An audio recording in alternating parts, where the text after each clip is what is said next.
Welcome to your mega stream emergency meeting of Manchester United, where we are going to be looking back at all 38 Premier League games this season, which has just seen Manchester United have their worst Premier League season ever.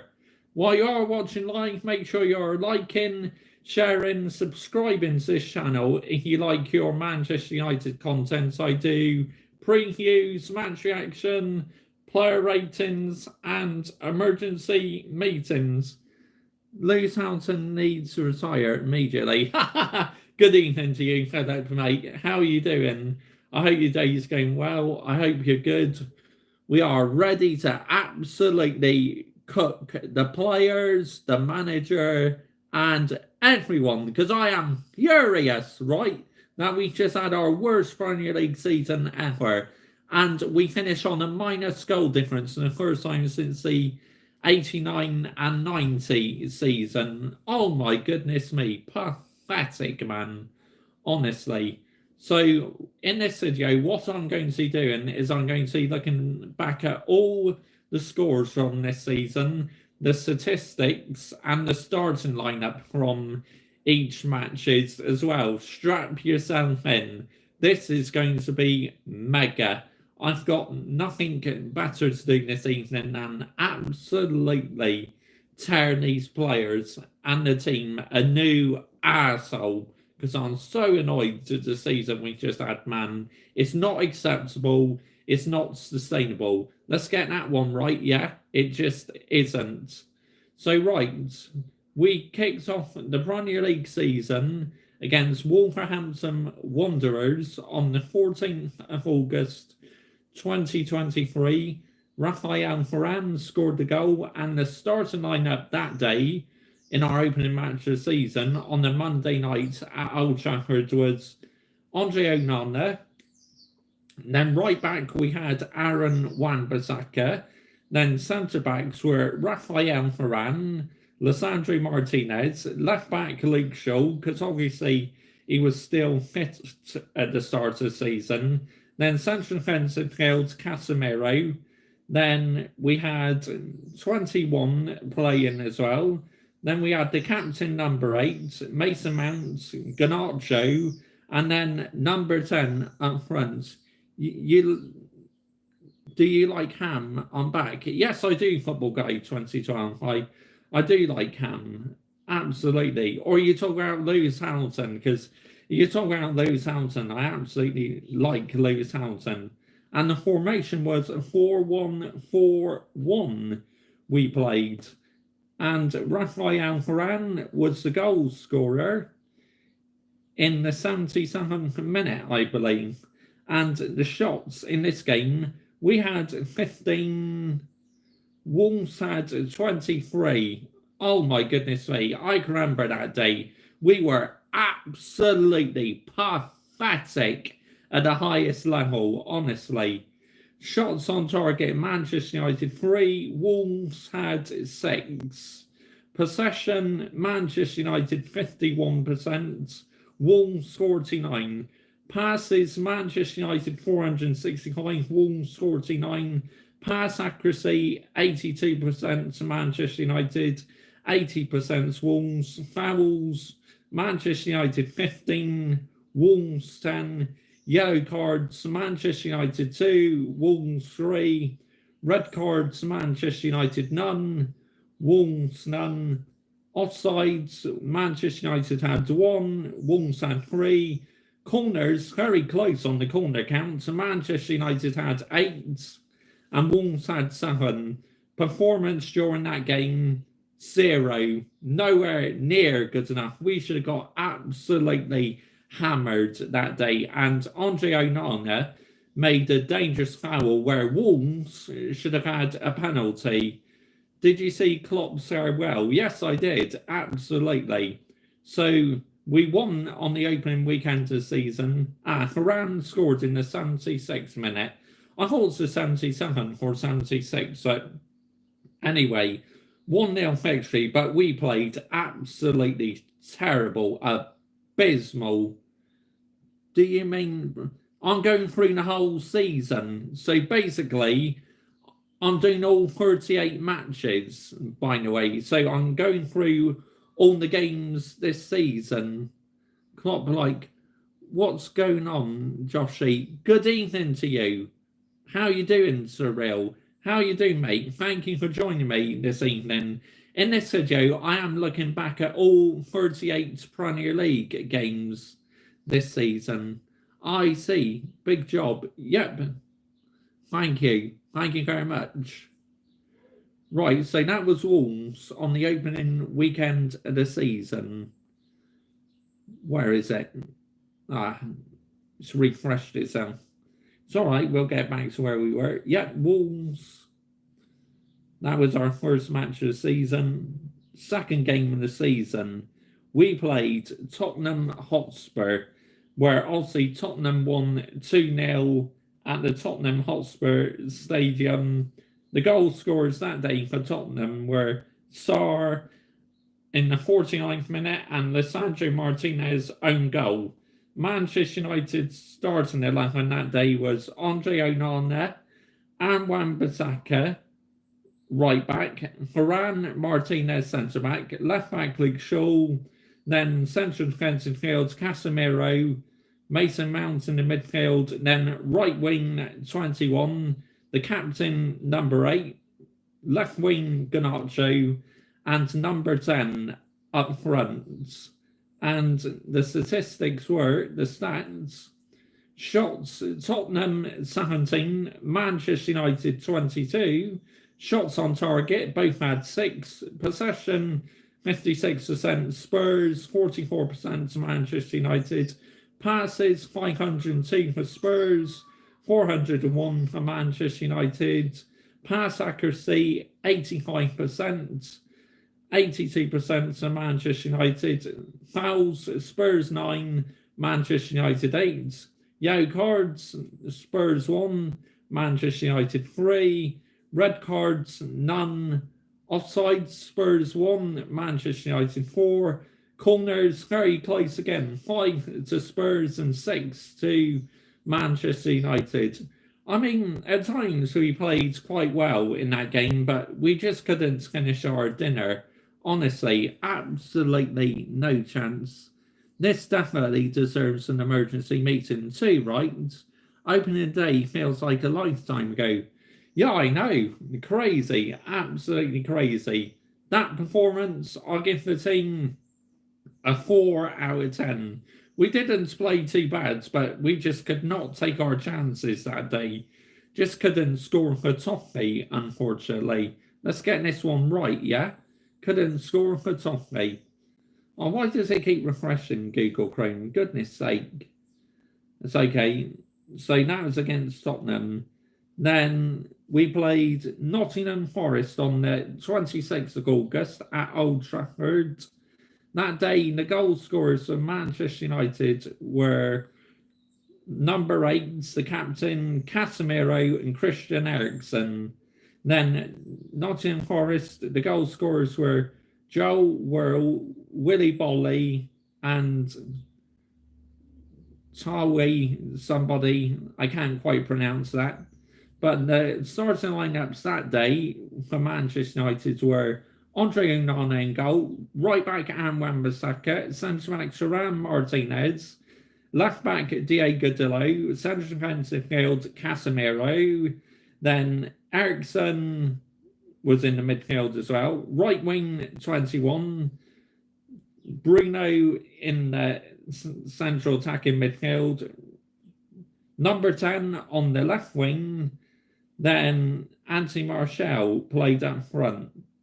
So the statistics were Manchester United had 18 shots, Forest 9, shots on target 9 for Manchester United, 4 for Nottingham Forest, possession 67% for Manchester United, 33% for Nottingham Forest, passes 637 for Manchester United, 316 for Forest, pass accuracy 86% for United, 72% for Forest, then fouls 13 for Manchester United, 11 for Forest. Yellow cards 4 each. Red cards none for Manchester United, 1 for Nottingham Forest. They were down to 10 men. Offsides 3 for Manchester United, and then 2 for Forest. Corners, Manchester United 11, Forest 3. Absolutely dominated the corner count in that game. And obviously, the rating for that game, I'll give it a 5 out of 10, because conceding them goals, not sustainable whatsoever. And Forest actually scored 2. They scored in the 2nd minute and the 4th minute. Then we had to make that epic comeback. What's your favourite food? I like pasta. I like your voice on sub. Thank you very much. I appreciate that. I come from Somerset, so I got a bit of a Bristolian accent. My dad asked me to ask. Don't know why. Yeah, I like pasta. I like fish and chips. I like pizza, burgers, roast dinners, all sort of things really. Curries. I like Chinese. Yeah, a lot of things. So that was Nottingham Forest we played. And then obviously we're getting to September now. So August was not a bad month because we won the opening game of the season. We lost to Spurs, then we ended up beating, obviously, Forest. Got a bit fortunate though, because with Forest being down to 10 men, so we're on to September. 3rd of September, we played Arsenal on the 3rd of September in the Premier League. The goal scorer for Manchester United was number 10. Then for Arsenal, Odegaard, Rice, Gabriel Jesus. The lineup that day for Manchester United, the starting 11 was Andre Onana in goal, right back Wan Bissaka, Lindelof, Martinez, centre backs, then right back, left back Diego Dalot, central defence midfield Casemiro, then in the midfield Eriksen, then right wing 21 Bruno, central attacking midfield, Rashford on the left, and Martial up front. And the stats were, for this game, shots, Arsenal 17, Manchester United 10. Arsenal dominated us on shots that day, and also had more shots on target as well against us. 5 for Arsenal, 2 for Manchester United. Arsenal had 55% possession, 45% possession to Manchester United. Passes, Arsenal 532, then 462 passes. Pass accuracy 87% for Arsenal, 84 for Manchester United. Fouls, very close on the foul count. 8 for Arsenal, 7 for Manchester United. Yellow cards again, very close. 2 for Arsenal, 3 for Manchester United. No red cards. Offsides, Arsenal 2, Manchester United 1. Corners, 12 for Arsenal and Manchester United 3. Rating for that game for Manchester United, 4 out of 10. Just got dominated in that game. Couldn't get going in that game whatsoever. I was in Turkey for this game. Oh, wow. That's amazing, mate. That's unbelievable. So that was Arsenal we played on the 3rd of September. I'm not doing any of the cup games. I'm just going through each Premier League fixture and giving a rating in that. So that is Arsenal. Then in the Premier League, we played Brighton Hove Albion. We lost 3-1 at Old Trafford. That was an absolute disgrace, honestly.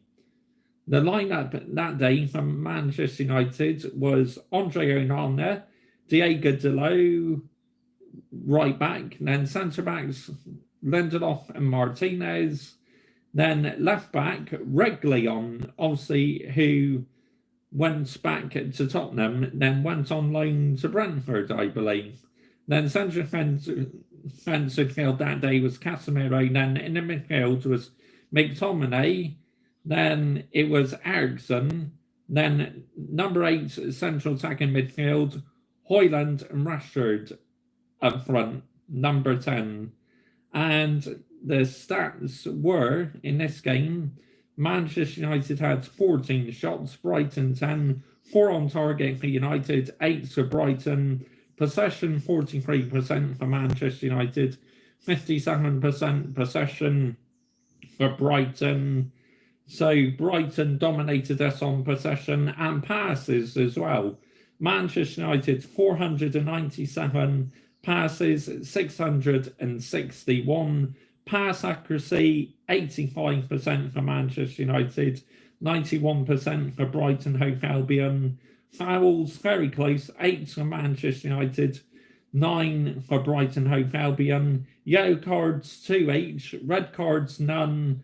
Offsides 4 for Manchester United, 1 for Brighton. Corners, we dominated Brighton on corners in that game. Manchester United 8, then Brighton only had the 1 corner. And the goal scorer was for Brighton, Welbeck, Pascal Gross and Pedro, and Hannibal for Manchester United. That was on the 16th of September. Sorry, lads, but I want City to win the FA Cup so us Geordies can go into the Europa again. Nothing personal. Nothing personal at all, mate. I totally get it. I really do. You know, you want European football, and Manchester United, to me, do not deserve European football. The performance that game against Brighton, 0. Absolutely 0. Pathetic, honestly. Absolutely pathetic that day by Manchester United. Nowhere near sustainable. Shocking. So that was Brighton. Then our Premier League game on the 23rd of September, Burnley at Turf Moor, that's it. And the scorer that day for Manchester United was the captain, number 8. And the lineup that day for Manchester United was Andre Onana in goal, then right back Diogo Dalot, centre backs Lindelof, Johnny Evans, left back Reguilón, central defensive field Casemiro, McTominay, then the captain number 8, Hannibal, then it was number 10, then Hoyland up front himself. That day we had 11 shots, Burnley had 12, so they had 1 more shot on goal than us. Shots on target 4 each, possession, Burnley had more possession, Manchester United had 38%, Burnley 62, passes 647, Manchester United 403, pass accuracy, Burnley 88%, Manchester United 79, fouls, Burnley 6, Manchester United 12, yellow cards 1 for Burnley, 2 for Manchester United, no red cards for both sides, offsides, Burnley 1, Manchester United 3, corners, Burnley 9, Manchester United 5. That rating, I'll give a solid 6 out of 10 because we got a 1-0 win. So that's the job done. That was Burnley on the 23rd. Then, obviously, Crystal Palace on the 30th of September. We lost 1-0 at Old Trafford. Anderson in the 25th minute scored for Crystal Palace. And the lineup that day for Manchester United was Andre Onana in goal. Then right back, it was Diogo Dalot, Varane Lindelof at centre back. Then Amrabat in the left back, central defensive field Casemiro. Then in the midfield is Mason Mount, Pellistri, the captain number 8, then number 10, Rasmus Højlund. And this game I can remember very well. We were pathetic, honestly. We deserved to get beat in this game. We had so many shots that couldn't fucking find the back of the net. Unbelievable. Tried to get new football kit that arrived at my door 3 seconds ago. I will in a minute. The statistics in this game, Shots, Manchester United 19. Crystal Palace 8 shots. Shots on target, Manchester United 4. Crystal Palace 2. Possession, 78% for Palace, 22% for Crystal Palace. If I said that wrong, 78 for Manchester United, 22 for Palace. Passes, 741 for Manchester United, then 221 for Palace. Pass accuracy, 88% to United, 66 for Palace. Fouls, very close. Manchester United 10 and Palace 8 fouls. Yellow cards, again, very close. 3 for United, 2 for Palace. No red cards. Offsides, Manchester United 2, Crystal Palace none. And corners, Manchester United 10, Palace 4. The rate in that game, 2 out of 10. Nowhere near good enough, honestly. Shocking. No excuses whatsoever. That was abysmal by Manchester United that day. Losing at home to Crystal Palace, just not fucking sustainable whatsoever. Then on the 7th of October, we played Brentford. We won 2-1 at Old Trafford. I can remember this game very well, where we came behind and we scored 2 goals near the end of the game. Unbelievable. Absolutely unbelievable. The lineup that day was Andre Onana in goal, right back Diego Dalot, then the defence was Maguire, Evans, then left back Lindelof, central defence midfield Casemiro, Amrabat, then the captain number 8, Mason Mount, number 10, then Højlund. The stats were shots 21 to Manchester United, 11 for Brentford, shots on target 8 for Manchester United, 3 for Brentford, possession 64% Manchester United, 46 for Brentford, passes 557 for Manchester United, then Brentford 326, pass accuracy 87% for United, 72% for Brentford, fouls Manchester United 10, 17 for Brentford, yellow cards none for Manchester United, 5 for Brentford, no red cards, offsides 4 for Manchester United, none for Brentford, then the corner counts very close, 7 for Manchester United, 5 for Brentford. And Jensen opened up the scoring in the 26th minute. Then obviously super sub Scott McTominay in 2 goals in added on time in the 90 plus 3rd minute and 90 plus 7 minutes. Absolutely unreal. I couldn't believe that day. Team's performance that day, if we lost the game, it would have been a 0. But Scott McTominay helped us win the game. 4 out of 10. That's what I say to that one that day. 4 out of 10. Yeah, so that was against Brentford, which I can remember that game very well indeed. That was on the 7th of October. Then the 21st of October, 2 days after my birthday, because my birthday is the 19th of October, we played Sheffield United. Obviously, that day, Sheffield United scored by a penalty. McTominay gave us the lead in the 28th minute. Then McBurn scored from the penalty spot. Then Diego Dalot in the 77th minute. Only just beat them 2-1. Nowhere near good enough. You know, Sheffield United are one of the worst teams in the Premier League this season. And we just got over the line against them. Not sustainable whatsoever. Very annoyed about that. The starting lineup that day for Manchester United was Andre Onana in goal, right back Diego Dalot, then centre backs Harry Maguire, Johnny Evans, then left back Lindelof, then central defensive field Amrabat, McTominay, 21, number 8, number 10, and Rasmus Højlund. And the statistics were, obviously, where are they? Stats, here we go. Sheffield United, 12 shots on target, 14 for Manchester United. Shots on target, very close. Sheffield United 6, Manchester United 5. Possession, Sheffield United 37, Manchester United 63. Passes, 332 for Sheffield United, and then 556 for Manchester United. Pass accuracy, 67% for Sheffield United, 80% for Manchester United. Fouls, 12 for Sheffield United, 10 for Manchester United. Yellow cards, Sheffield United 3, Manchester United 1. No red cards, offside Sheffield United 3, Manchester United 4. Corners, all very close. 5 for Sheffield United, 4 for Manchester United. Performance that day, 4 out of 10.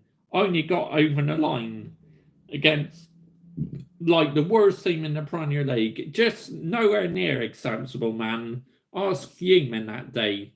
That they need to be given the wooden spoon for that.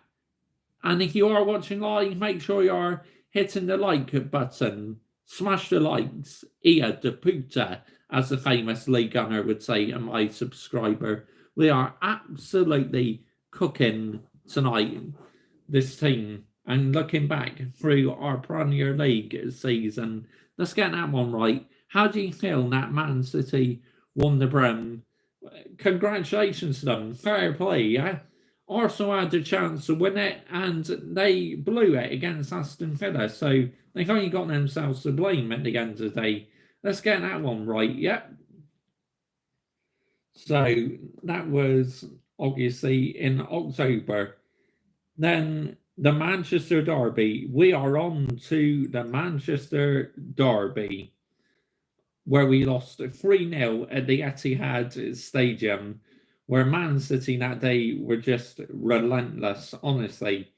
They dominated us, completely outplayed us that day at the Etihad on the 29th of October. Goal scorers of Man City that day were Haaland, 2 goals, and Foden as well. The shots, oh my goodness me, this takes a damning reading. But let's go through the lineup that day. Andre Onana was in goal. He actually got a yellow card that day, probably for time wasting. Then right back position, it was Diego Dalot, Harry Maguire, centre back position. Then Johnny Evans, then Lindelof left back. Ericsson, central defensive field, Amrabat, number 8, McTominay, number 10, Højlund. And these are very damning statistics, man, honestly. Shots. Oh, it wasn't the Etihad, this was Old Trafford, sorry. My apologies, that's later on in the season we played at the Etihad. Shots, 7 for Manchester United, 21 for Manchester City. Shots on target, 3 for United, 10 for City. Possession, complete domination by Man City, 39% for United, 61% for Man City. Passes, 391 for Man United, 605 for City. Pass accuracy, 80% for Manchester United. City, 89%. Fouls, 9 for United, 5 for City. Yellow cards, 4 for United, 1 for City. No red cards. Offsides, 4 for United, none for City. Corners, 7 for United and 12 for Man City. Performance that day, 4 out of 10. Domination, complete domination. Just sad that Klopp is leaving Liverpool. Yeah, I know, it's sad, mate. It really is, but he had a good run. Let's get this one right, yeah? He had an absolute good run, but I guess he just wanted to leave, didn't he, in the end of the day? Because the management is very exhausting. And then on November the 4th, we won 1-0 away at Craven Cottage in the 91st minute, which that was the most frustrating game, but somehow we nicked it. That was a smash and grab.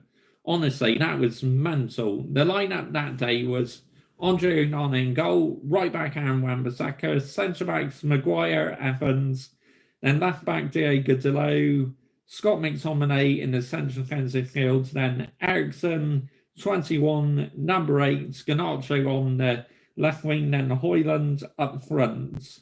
The stats, here we go. Stats, Fulham, 18 shots, Manchester United 12, 3 for Fulham, 5 for United on target. Possession, 45% for Fulham, 55% for Manchester United. Passes, 363 for Fulham, 454 for Manchester United. Pass accuracy, 71% for Fulham, 78% for Manchester United. Fouls, 9% for Fulham, and then 15% for Manchester United. Yellow cards, 5 for Fulham, 2 for Manchester United. No red cards. Offsides, 1 for Fulham, 2 for Manchester United. Corners, 9 for Fulham, and Manchester United 4. Good evening to you, Hayden Cox. How are you doing, mates? Where I'm going through every Premier League scoreline this season. I'm giving the team a rating for their performance, and I'm going through all their statistics as well. Like I said that day, it was a smash and grab. So the team's performance that day, 4 out of 10. Shocking. Deserved the wooden spoon for that. While you are watching live, let me know down below what you thought of Manchester United's season. Tonight we are absolutely cooking this team and giving them a very damning assessment. Gutted about you losing your scoring run today. Oh well, mate, it is what it is. I'll bounce back. I'll come back stronger. Mark my words. So that was Fulham at Craven Cottage. Like I said, a complete smash and grab. Then we played on November the 11th, Luton Town. Again, absolutely shambolic that day, Manchester United. The goal scorer, Victor Lindelof. And the lineups that day were, in goal, Andre Onana, right back Diego Dalot, Harry Maguire and Lindelof in the centre-back position, left back Reguilón, central defensive field was Christian Eriksen, then Scott McTominay, then number 10 right wing, then it was number 8 in the central attacking midfield, then Garnacho on the right, Højlund up front. The stats that day were shots 15 for Manchester United, 10 for Luton, 4 on target each. Possession 65% for United, 45% for Luton. Passes 576. Passes 321. Pass accuracy 86% for Manchester United, 79% for Luton. Fouls, United 9, Luton 11. Yellow cards, none for Manchester United, 2 for Luton. Red cards, no red cards. Offsides, 1 each. Corners, Manchester United 11, Luton Town 3. Performance that day, 4 out of 10, honestly. Nowhere near good enough, just getting over the line at home against Luton Town. So again, wooden spoon for the team, yeah. Let's get this one right, yeah. Buzzing be going to Wembley. I know that's huge for you, mate. You must see absolutely buzzing, Hayden Cox, that you're going to Wembley. It's a big moment for you. So that was Luton Town. Then on the 26th of November, we won 3-0 at Goodison Park, which that day we were very good that day. The performance was unreal. And that's the day Garnacho scored that mega overhead kick. It was absolutely unbelievable. What an overhead kick that was. He scored in the 3rd minute, then number 10, 56th minute penalty, then Martial in the 75th minute. The lineups that day were Andre Onana in goal, right back Diego Dalot. The centre backs were Maguire and Lindelof, then left back Luke Shaw, central defensive field, McTominay, Kobbie Mainoo, where I believe he made his debut that day. Then number 10 on the right wing, then central attacking midfield, the captain number 8, Garnacho on the left, then Martial up front.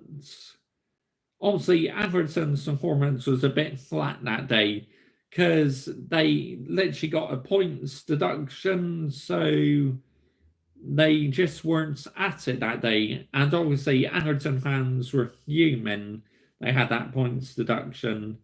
The stats were shots for Everton 24%, Manchester United 9. So 24 shots for Everton, 9 for United. Shots on target, Everton 6, Manchester United 4. Possession 51%, Everton 49 for United. Passes very close actually, 443 from Everton, Manchester United 444. Pass accuracy 77% for Everton, 76% for Manchester United. Very close. And again, fouls very close as well. 10 for Everton, 8 for United. Yellow cards 3 for Everton, none for United. No red cards. Offsides 2 each. Corners very close. Everton 6, Manchester United 5. Team rating that day 8 out of 10. Definitely one of our best performances of the season that day. Let's get that one right, yeah? We were absolutely superb that day, I thought.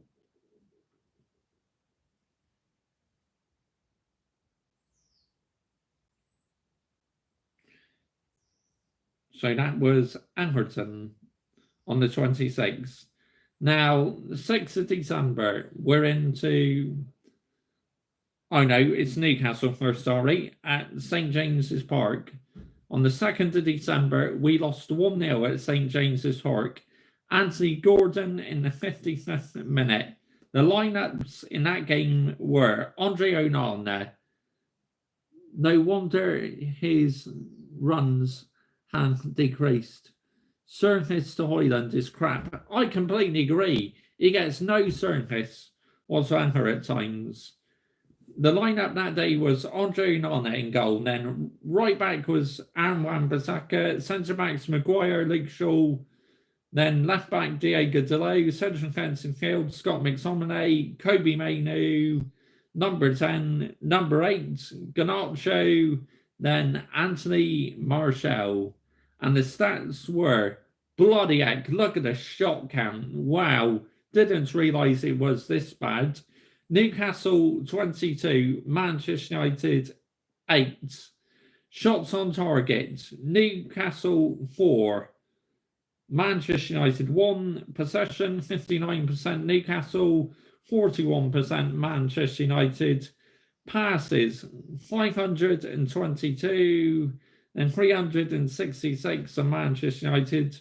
Pass accuracy 83% Newcastle, 75% Manchester United. Fouls 6 Newcastle, 14 for us. Fucking heck, that's a bad day at the office. Newcastle 1 yellow cards, Manchester United 2. No red cards. No offsides to Newcastle, 1 for Manchester United. Corners, Newcastle 7, Manchester United 3. Team rating that day, 2 out of 10. Deserved the wooden spoon. Absolutely abysmal that day in the team were. To allow Newcastle that many shots, nowhere near sustainable. Honestly, fuming. Absolutely fuming, man. I can't believe it. Now, that was Newcastle on the 2nd of December. Then the 6th of December, we played Chelsea at Old Trafford, where Manchester United won 2-1. Again, Scott McTominay scored both goals. Then Cole Palmer in the 45th minute for Chelsea. The lineups that day were Andre Onana in goal, right back Diego Dalot, Harry Maguire, Victor Lindelof, then Luke Shaw in the left back position, central defensive field, Scott McTominay. Then it was Amrabat, 21, number 8, Garnacho, Højlund. And the stats were Manchester United 28 shots, Chelsea 13. You have conceded 660 shots this season. in the Premier League. That's more than Derby did when they finished on the 11 points. Nowhere near sustainable, mate. That is fucking abysmal, Manchester United. Fucking fuming at you for that. See, Mr. Joshy J is cooking tonight. He is showing no mercy whatsoever. I'm sick and tired of it, man. Worst Premier League season ever. Shots on target that day. Well, let's go through the shots first. Shots, Manchester United 28, Chelsea 13 shots. Shots on target, Manchester United 9, 3 for Chelsea. Possession 44%. United 56%. Chelsea passes. Chelsea actually did more passes in this game. 397 for Manchester United, 512 for Chelsea. Pass accuracy both on 85%. Wow. Same amount of fouls. Yellow cards, United 4, Chelsea 0. No red cards for each team. Offsides, United 3, Chelsea 1. Corners, Manchester United 12, Chelsea 4. Performance that day, 5 out of 10, I would say. And then, oh my goodness me, the 9th of December 2023, one of our worst performances of the season. Honestly, we got absolutely battered at home against Bournemouth. And if they were more clinical, that could have been 5 or 6. Let's get that one right here. 4,231 all day, like for subs and slow. This is how Man United play in the next game, something tells me. Yeah, I completely agree, mate. Completely agree with you. But the lineups that day, let's just have a look at the goal scorers for Bournemouth. Dominic Solanke, Philip Billing, and Senesi. And the lineups that day for Manchester United was Andre Onana, then right back Diego Dalot, Harry Maguire, Luke Shaw, centre backs, left back Reguilón, centre defensive field, Scott McTominay, Amrabat, 21, number 8, Garnacho, then Martial. The stats were shots 20 to Manchester United, Bournemouth 10, shots on target, Manchester United 3, then 4 for Bournemouth. Possession 69% for Manchester United, 31% for Bournemouth. Passes 660 for Manchester United, 296 for Bournemouth. Pass accuracy 85% Manchester United, 70 for Bournemouth. Fouls 7 for United, 10 for Bournemouth. Manchester United 3 yellow cards, 1 for Bournemouth. No red cards. Offside, United 1, Bournemouth 2. Corners, United 10, Bournemouth 4. Performance that day, 0. Absolutely 0. Worst performance of the season by a country mile, honestly. I feel so sorry for Ansi after what I sent you. I mean, I want to do a video on that, but, you know, I've not seen much more information yet, so I'm not going to judge that just yet. I'm waiting to get more information. But Mr. Joshy J, stop being negative. Well, what's there to be positive about Hayden Cox? Let's hang it right here, yeah? Absolutely abysmal. That was the 9th of December. Then we lost again. That was back-to-back defeats in the Premier League. Lost 2-0 away at the London Stadium to West Ham United. Goal scorers that day, Bowen and Kudus, who scored that brilliant overhead kick against Manchester City yesterday. Absolutely unbelievable. It really was. The lineups that day were for Manchester United: Onana in goal, right back Anwan Bissaka, William Koala, who made his debut, I believe, that day. Then it was Johnny Evans, Luke Shaw, central defensive field, Scott McTominay, Kobe Mainoo, where he scored his first Premier League goal in this game, I believe. Then on the right wing, it was Anthony, 21. Then number 8, Garnacho on the left. Then Hoyland. And the stats that day were shots very close. West Ham 12, Manchester United 11, shots on target. West Ham 5, Manchester United 3, possession 44%, West Ham 66%, Manchester United passes 321, West Ham 626 passes. Manchester United pass accuracy 79% for West Ham, 85 for Manchester United. Fouls, wow, this has been quite a dirty game. West Ham 13, Manchester United 15. Yellow cards, West Ham 2, Manchester United 3. No red cards, 1 offside each, and 4 corners each. Performance that day, 2 out of 10. Again, disgraceful, the highest level. London will be mad at the weekend, mate, with Man United fans and Leeds fans in the city centre, with what's poor organisation from the FA and the EFL. I agree, completely agree, mate. 100% couldn't agree with you more, Hayden Cox. So that was West Ham. Now, next, as we are getting closer now to January, and then on Boxing Day, we beat Aston Villa 3-2 at Old Trafford. The goal scorers that day were Garnacho 2, Rasmus Højlund got 1, McGlynn scored for Southampton, and De Conga. I said his name wrong, apologies. Will you be nervous Saturday? Too right, Hayden Cox. Absolutely, I will be, mate. I'll be so nervous, man. It'd be unreal.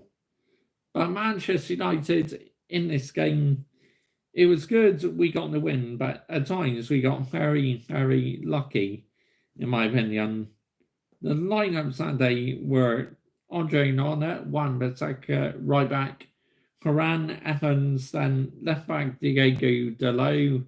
Then central midfield that day was Kobe Aino, Eriksen, Garnacho, Bruno Fernandes, the captain number 8, then number 10, then Rasmus Højlund up front again.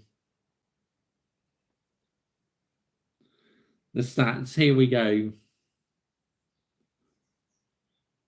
Manchester United 13 shots, Aston Villa 10 shots on target, Manchester United 7, Aston Villa 4, possession 45% Manchester United, 55% Aston Villa.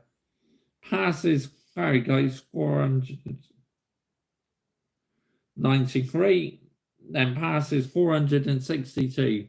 So Villa actually did more passes than us that day. Pass accuracy 79% Manchester United, then 82% Aston Villa. Fouls 10 each.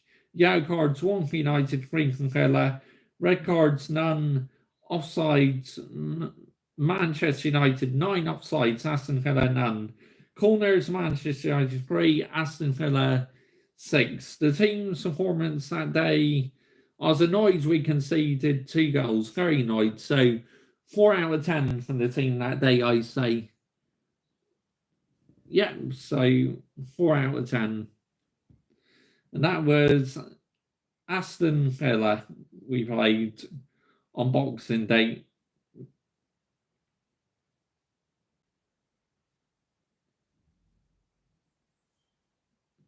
And then on the 30th of December, we lost 2-1 to Nottingham Forest. I can remember this game very well. It's like we were poor on that day as well. Forest, Gibbs White, and Dominguez. And then number 10 for Manchester United. The lineups that day were Andre Onana in goal, then right back Wan-Bissaka, Varane, Johnny Evans, Diego Dalot, right back, then central midfield was Kobe Mainoo, Eriksen, Anthony, and then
Yep.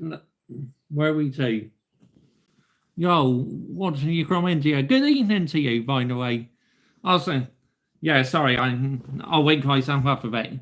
Yeah, that was when we lost 2-1 to Forest.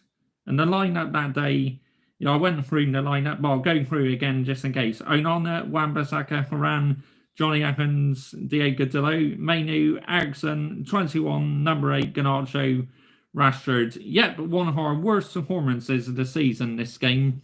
Wooden spoon, Joshy. Give yourself the wooden spoon. Wake yourself up, mate. Dear me. Apologies for that. Will you be watching Southampton game Sunday, mate? Yes, I will. Yep, absolutely, Hayden Cox, I will. Let's sit up a bit and wake myself up. It's because it's a bit warm in my flat. My prediction is I believe Real Madrid will win 2-1. So, yeah, 2-1 to Real Madrid. I believe it'll be a very close game.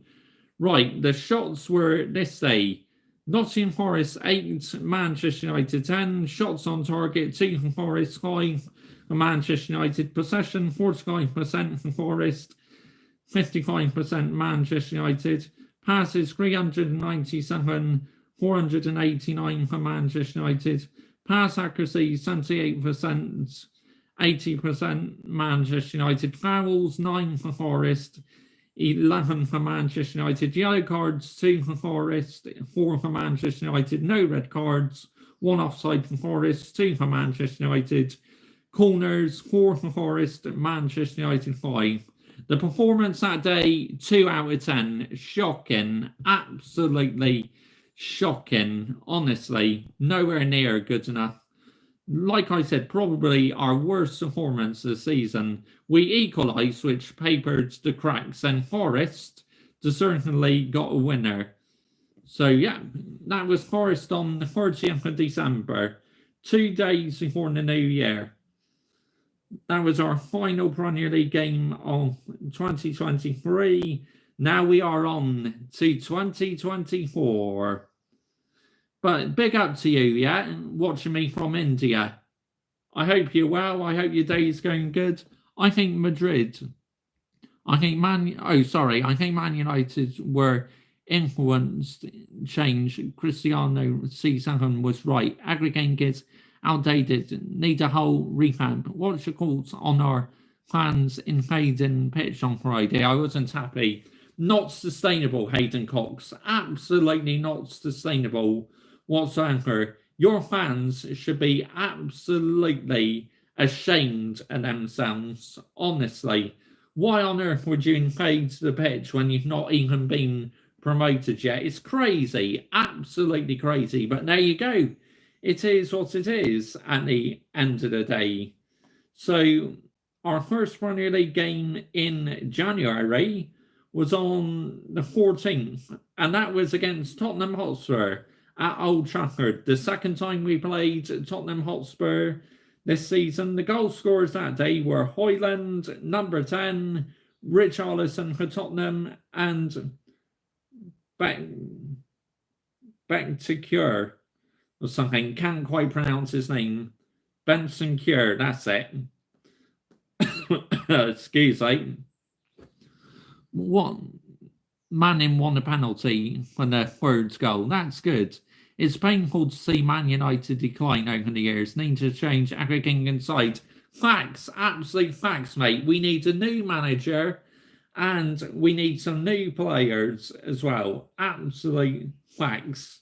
The lineup that day against Tottenham Hotspur was Mr. Banana and goal, Andre Onana.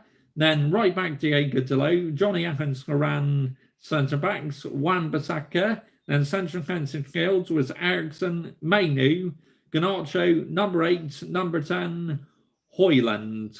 And the stats that day were shots 9 for United, 16 for Tottenham, so they had the more shots on goal than us. Shots on target 2 for Manchester United, 6 for Spurs. Possession 46% Manchester United, 64% for Spurs, dominated us on possession. Passes 313 for Manchester United, passes 555 Pass accuracy, 75% for Manchester United, 89 for Spurs. Fouls, 8 for United, 5 for Spurs. Yellow cards, Manchester United, 2 yellow cards, 1 for Spurs. Red cards, no red cards. Offsides, 3 for Manchester United, 4 for Tottenham. And corners, 8 for United, 13 for Spurs. Performance that day, I'm going to give it a 5 out of 10. Onana is just an average keeper, better than Onana.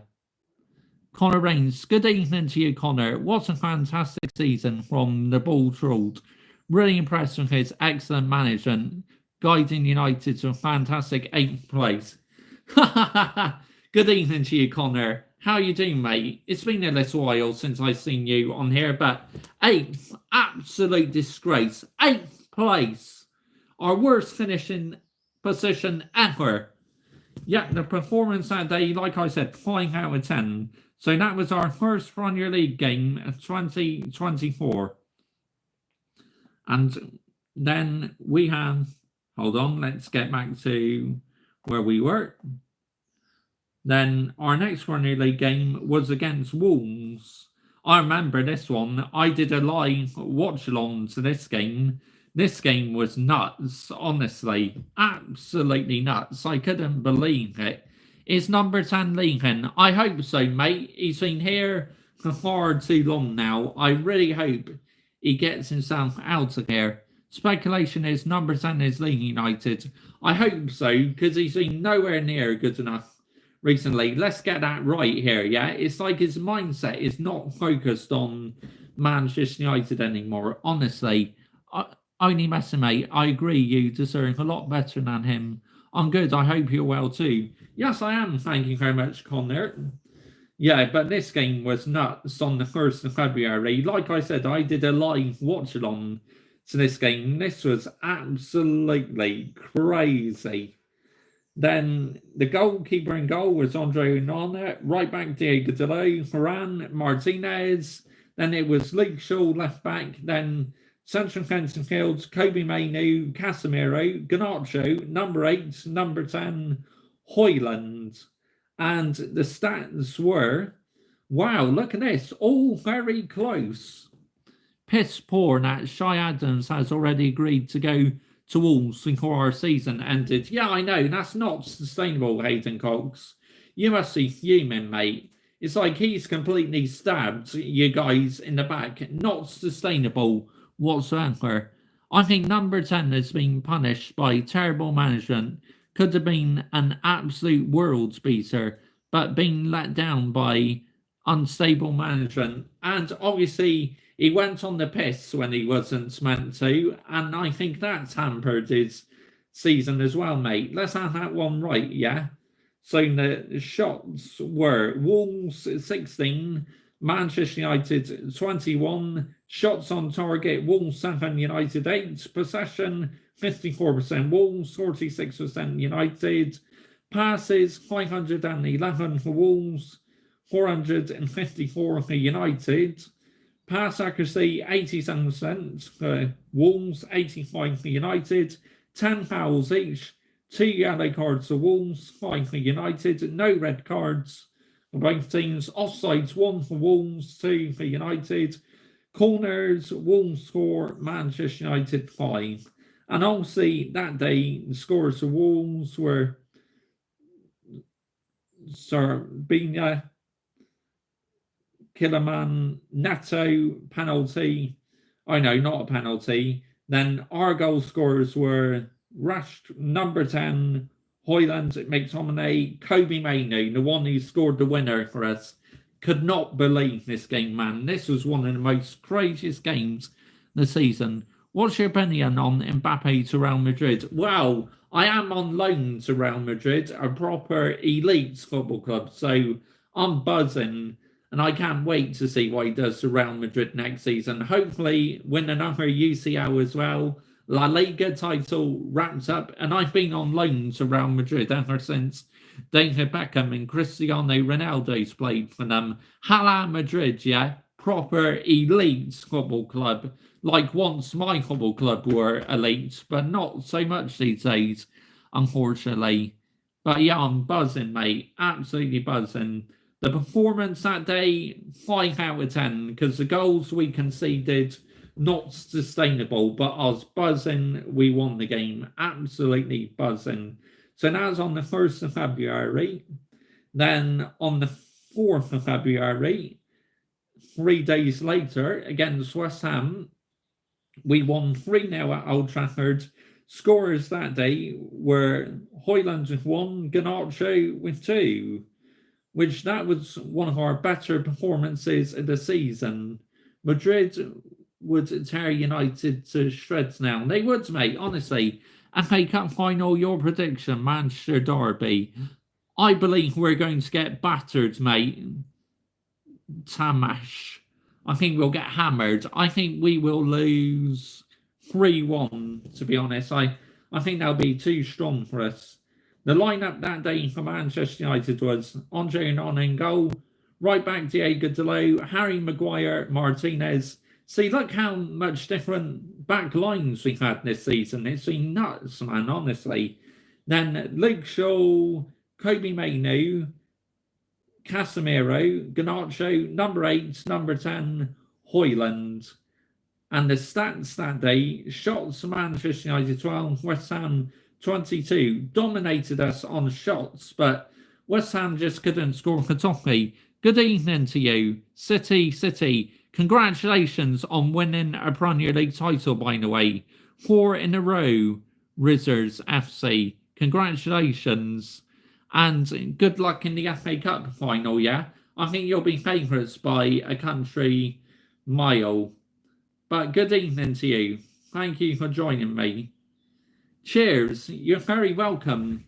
And if you are watching, make sure you are subscribing to this channel, as I do plenty Manchester United content. I do previews, match reactions, player ratings, and emergency meetings. And please subscribe to my football channel as well. Link is pinned on top of the live chat. On that channel, I'm going to do a video about Manchester City very soon. So if you're interested, subscribe to that channel as well. But cheers, Rizzers FC. I appreciate the sub, mate. I really do. Welcome to the Mr. Joshy J army. So, yeah, absolutely crazy. So the shots were United 12, West Ham 22. Shots on target 5 for United, 3 for West Ham. Possession 52%, 48% for West Ham. Passes 528 for United, 482 for West Ham. Pass accuracy 85% for United and 87% West Ham. Fouls, Manchester United 10, West Ham 5. Yellow cards, United none, 1 for West Ham. No red cards. Offsides 1 for United, none for West Ham. 5 corners United and 8 for West Ham. Performance that day, 7 out of 10. No doubt about it. That was one of our best performances of the season. So that day I'll give it a 7 out of 10. Endrick going to Real Madrid. That is absolutely brilliant. This is one of the funniest YouTubers out there. Thank you very much. United should sign that Brazilian. Yeah, he's going to Madrid, mate. So again, I'm very happy, as I am on loan to Madrid. So, Hala Madrid. Like I said, I can't wait for the UCL final. I really can't. Buzzing for it. So that's on the 4th of February. Then after West Ham, we played Villa on the 11th of February, where we did the league double over Aston Villa.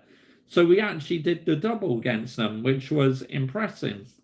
Goal scorers that day were Douglas Luiz for Aston Villa, Højlund and Scott McTominay for Manchester United.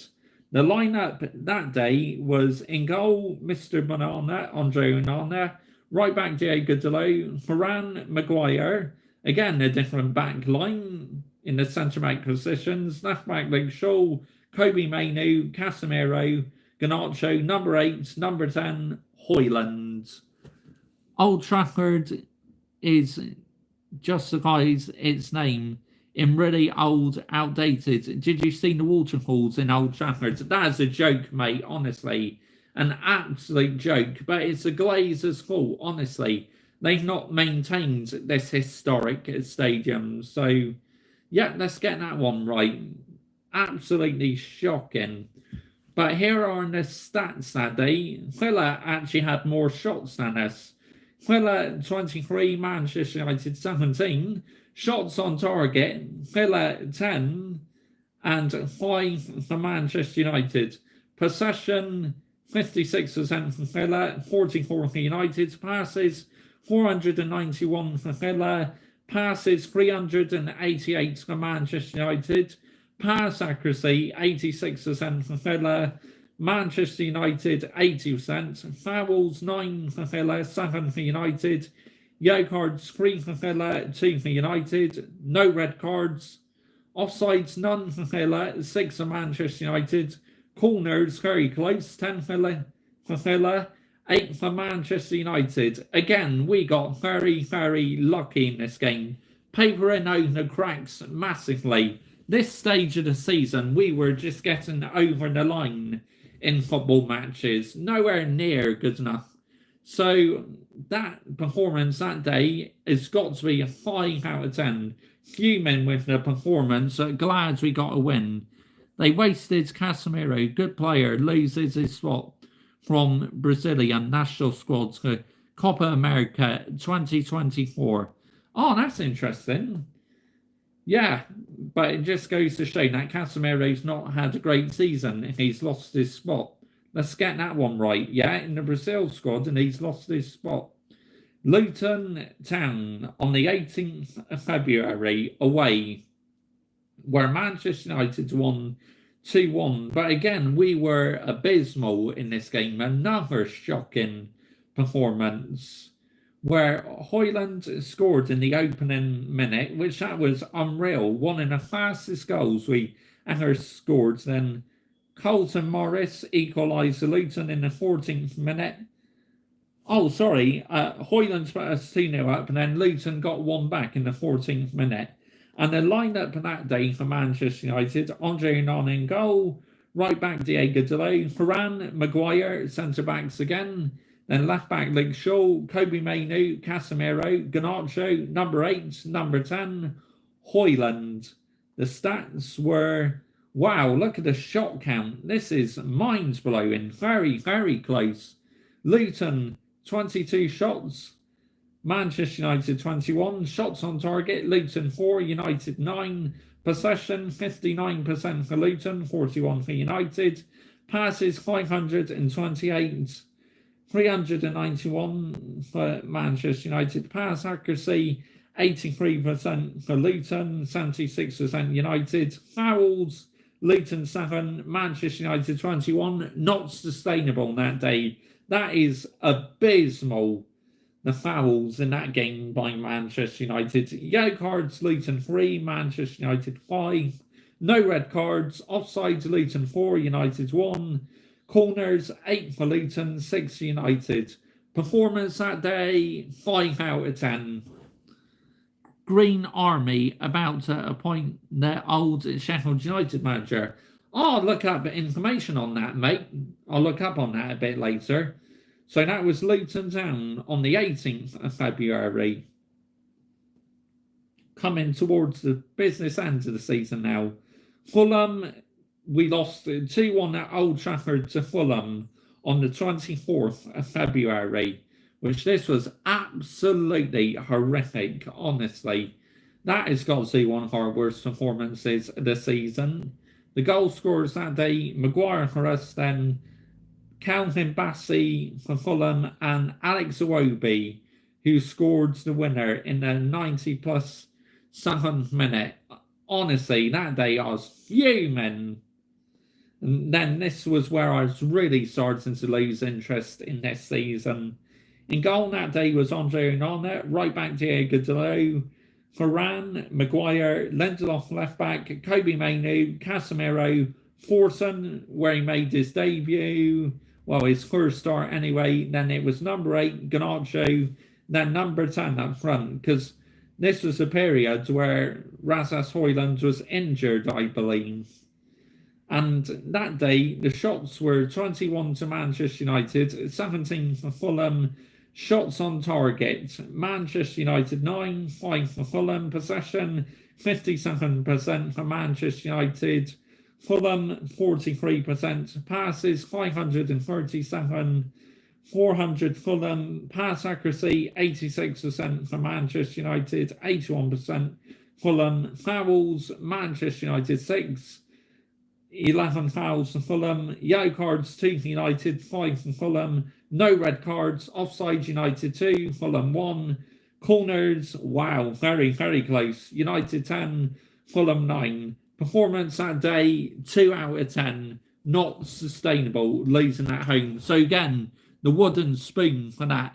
The players that day were an absolute disgrace, yeah? While you are watching live, make sure you are smashing the like button, yeah? As I'm cooking the team for their horrific Premier League season. Varane also lost his spot for France national squad for Euro. United's wasted every player. It's because we've been shit this season, mate. Let's get this right here, yeah? We've been absolutely shit this season. So, deserve everything we get. Let's get that one right, yep. So, we're now on to March, where we played at the Etihad on the 3rd of March. And again, we lost to Manchester City. So, they did the league double over us. And the goal scorers that day were Phil Foden. What a season he had, Phil Foden. Absolutely well-deserved player of the year, yeah? Big up to Phil Foden. Respect. Erling Haaland. And then number 10, who scored that absolute cracker of a goal. That was a special goal, honestly. But it doesn't take away to how shit number 10 has been this season. And the stats, again, just so damning against Man City. Really are. In goal that day was Andre Onana, right back Diego Dalot, Varane, Evans, which that was really the regular partnership near the end of the season. Left back Lindelof, Casemiro, Mainu, Garnacho, number 10, McTominay, number 8. Oh no, the stats, here we go. Makes a very, very dim reading if you're a Manchester United fan. 50 to history, yes. Only 50 more subs. Come on, let's go. We're now on 950. 50 away. If you are a football fan, please subscribe to the channel. It'd be absolutely unreal to have more of you on board. It really will. Ollie Ranyak, ball trolled. Why United signs me Dioka manager? Sedan is free. Sign him. I'm elite manager. Go and get him. And if it doesn't work out, sack him. But he's available. Go after him. Look what he did at Real Madrid. But Mr. Joshy J, he had a good team at Real Madrid. And what? And what? Yeah? Give him an opportunity. Let's see what he can do. What a channel this is, mate. Is it okay if you shout me out? Because I'm subbed.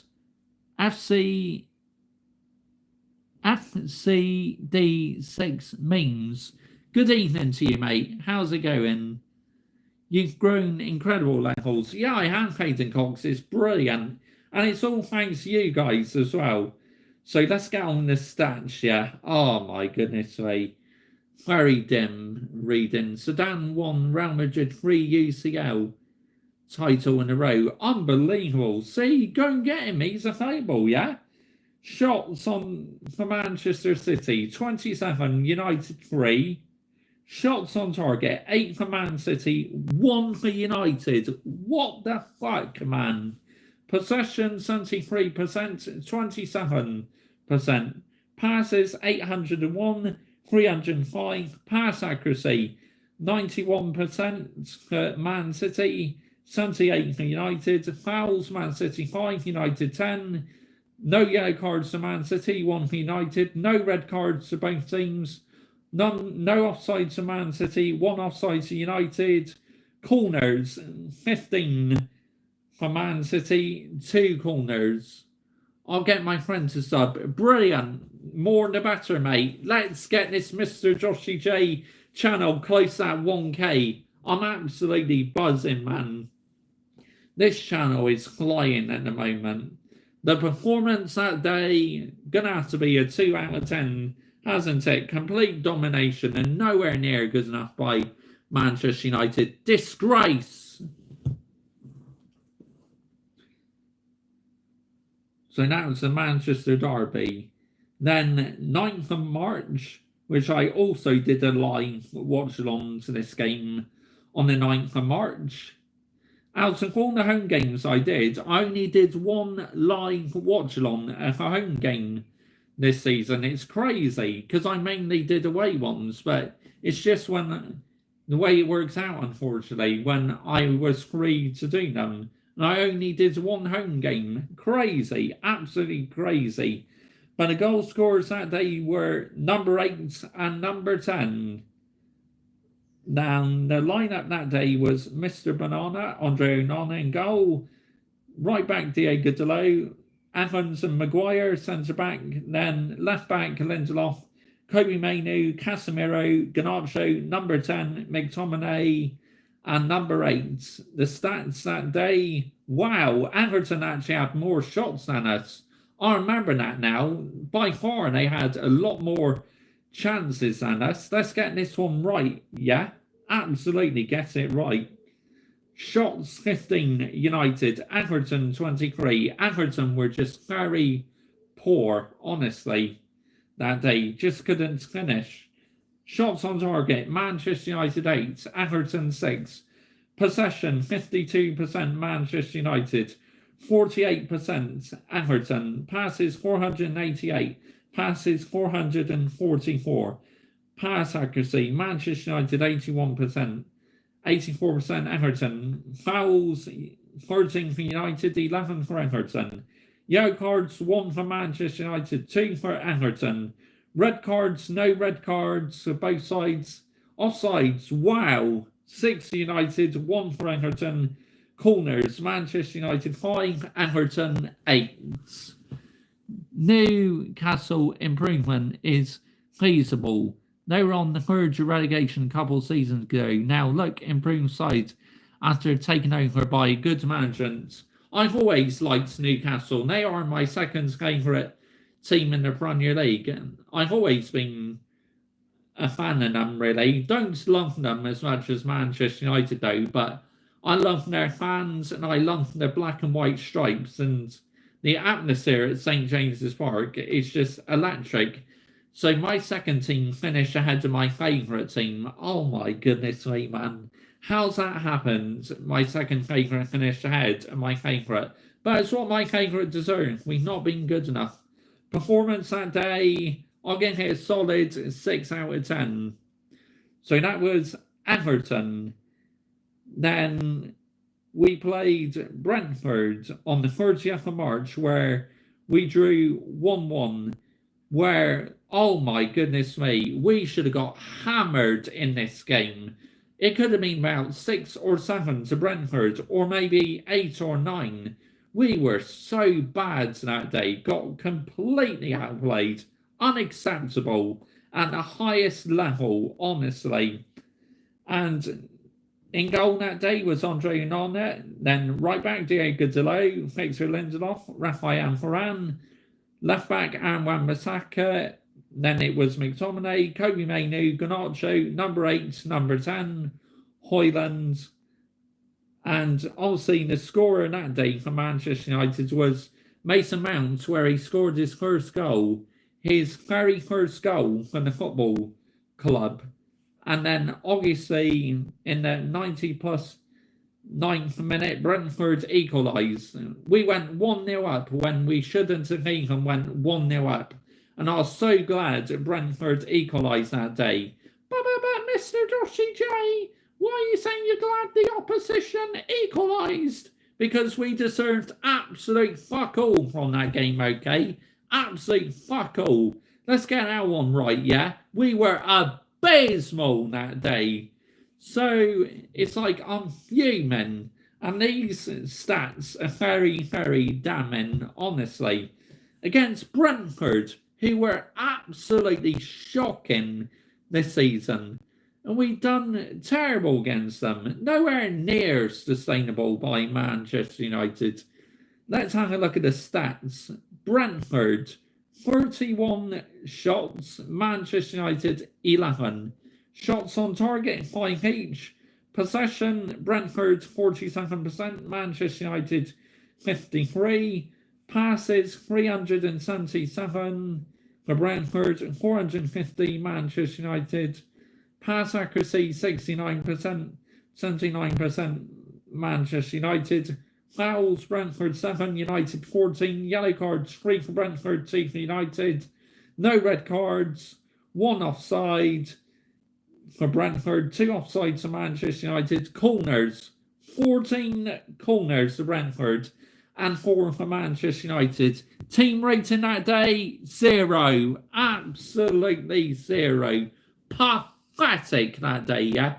You deserve a good old roasting that day and a good cooking. While you're watching live, make sure you're liking, sharing, subscribing to this channel as I do plenty of Manchester United content, and please subscribe to my football channel as well. Link is pinned on top of the live chat. Tonight I am absolutely cooking the team for their worst Premier League season ever for finishing 8th. Honestly, nowhere near good enough. That game was shocking that day. So yeah, 0 for that game. Terrible performance. That was against Brentford. Then, oh my goodness me, we're now on to the game where I couldn't believe what happened. Chelsea 4, Manchester United 3 on the 4th of April. This game was absolutely crazy. Winning the game, then Chelsea scored 2 goals near the end of the game to beat us. Fuck's sake. I did a live watch along to that game and I was absolutely seething and fuming. Nowhere near good enough. The statistics, we'll look at those in a minute, but the goal scorers that day, Chelsea, Cole Palmer, where he scored a hat-trick, and then Conor Gallagher as well scored, and Garnacho scored 2, and number 8 also scored as well. The lineups that day for Manchester United were Andre Onana in goal, Aaron Wan-Bissaka in the right-back position, then Harry Maguire, Rafael Varane centre-backs, then left-back Diego Dalot, Casemiro, Kobe Mainoo, 21, number 8, Garnacho, then Højlund. The stats were shots. Chelsea had more shots than us. Shots, 28 for Chelsea, 10. Sorry, I'll start again. Fuck's sake. Can't fucking sake. Shots, Chelsea 28, United 19. Shots on target, 10 for Chelsea, 5 for United. Possession, 57% for Chelsea, 43% for United. Passes, 549 for Chelsea, 426 for United. Pass accuracy, 85% for Chelsea, 80% Manchester United. Fouls, 7 for Chelsea, 15 for United. 15 fouls that day. What the actual fuck, man? Seriously. Yellow cards, Chelsea 3, Manchester United 1. Red cards, no red cards for Chelsea. Offsides, Chelsea 3. No offsides for Manchester United. Corners, Chelsea 12, Manchester United 3. Performance that day, I mean, letting in them 2 goals at the end of the game, not sustainable whatsoever. 0, absolutely 0. Yeah, that day I was seething. Well, you not watched my live watch on to that game. I absolutely lost it. I was fuming, man, because I was nowhere near acceptable. Let's get that one right, yeah? Nowhere near good enough. Then a few days later, we played Liverpool at Old Trafford on the 7th of April. Oh, hang on. Oh, shit, I missed out on their game, didn't I? Where we went to Anfield. Damn it, man. Oh, I was going a bit too fast. How did I miss out on Liverpool, man? When did we play them? I know we played them in the Premier League as well. Ah, here we go. Yep. I missed out on them, didn't I? Let's quickly look back at this one at Anfield. We will get back to the Old Trafford game, but it just made me realise I thought I missed out on the fixture. There we go. Where we drew 0-0. And obviously Diego Dalot got a red card in the 90+4th minute. The lineups that day at Anfield for Manchester United were Mr. Banana, Andre Onana, then right back Diego Dalot, Evans, Varane, centre-backs, then Luke Shaw, Mainu, Amrabat, 21, McTominay, Garnacho, Højlund. Now, the stats were, oh my goodness me, Liverpool dominated us on shots that day. I can remember they should have hammered us, but they couldn't score for Toffee in this game. And mind you, we did set up well, we defended well, but still not sustainable, just sitting back and defending at Anfield. What the fuck, man? Seriously. Shots 34 for Liverpool, 6 for Manchester United. Shots on target, 8 for Liverpool, only 1 for United. Insane. Possession, and that was where Rasmus Højlund had that one opportunity, but he mistimed his touch. Possession 69%, Manchester United 31, passes 607 for Liverpool, 293 for Manchester United, pass accuracy 84%, then 71% Manchester United, then fouls Liverpool 13, Manchester United 8, yellow cards Liverpool 2, Manchester United 4, no red cards for Liverpool, but 1 for Manchester United. Diego Dalot getting sent off. Offsides Liverpool 4, Manchester United 2. And then corners 12 for Liverpool, none for us in that game. Wow, that's very unusual. Performance that day, 5 out of 10. Right, apologies I missed out on that one earlier. Let's get back to the game at Old Trafford now. Where are we? Here we go, 7th of April. This was the return match against Liverpool. Where obviously back then they were still in the title race. Please do shout out to Chandra, my wife, please, from South Africa. Good evening to you, Chandra. I hope you're well. I hope your day's going good. Thank you very much that mentioned Kenneth. Or Keith, whatever your name is. Sorry if I pronounced your name wrong. But hello to your wife, yeah? Hope she's well. I hope your day's going good. Lineups that day at Old Trafford against Liverpool were Andre Onana, then right back Diego Dalot, William Koala, Harry Maguire, Aaron Wan-Bissaka, Casemiro, Kobe Mainu, Garnacho, Fernandes, well, number 8, the captain, number 10, then Højlund. Obviously, the goal scorers that day were for Manchester United, number 8 and Kobe Mainu, Diaz Liverpool, and Mohamed Salah penalty. Shots, again, we got absolutely dominated on shots at Old Trafford, just like we did at Anfield. Not sustainable, in my opinion, whatsoever. Absolutely not sustainable. Shots 9 for Manchester United, 28 for Liverpool. Shots on target 5 for United, 7 for Liverpool. Possession 48% for Manchester United, 62% for Liverpool. Passes 362 for Manchester United, 574 for Liverpool.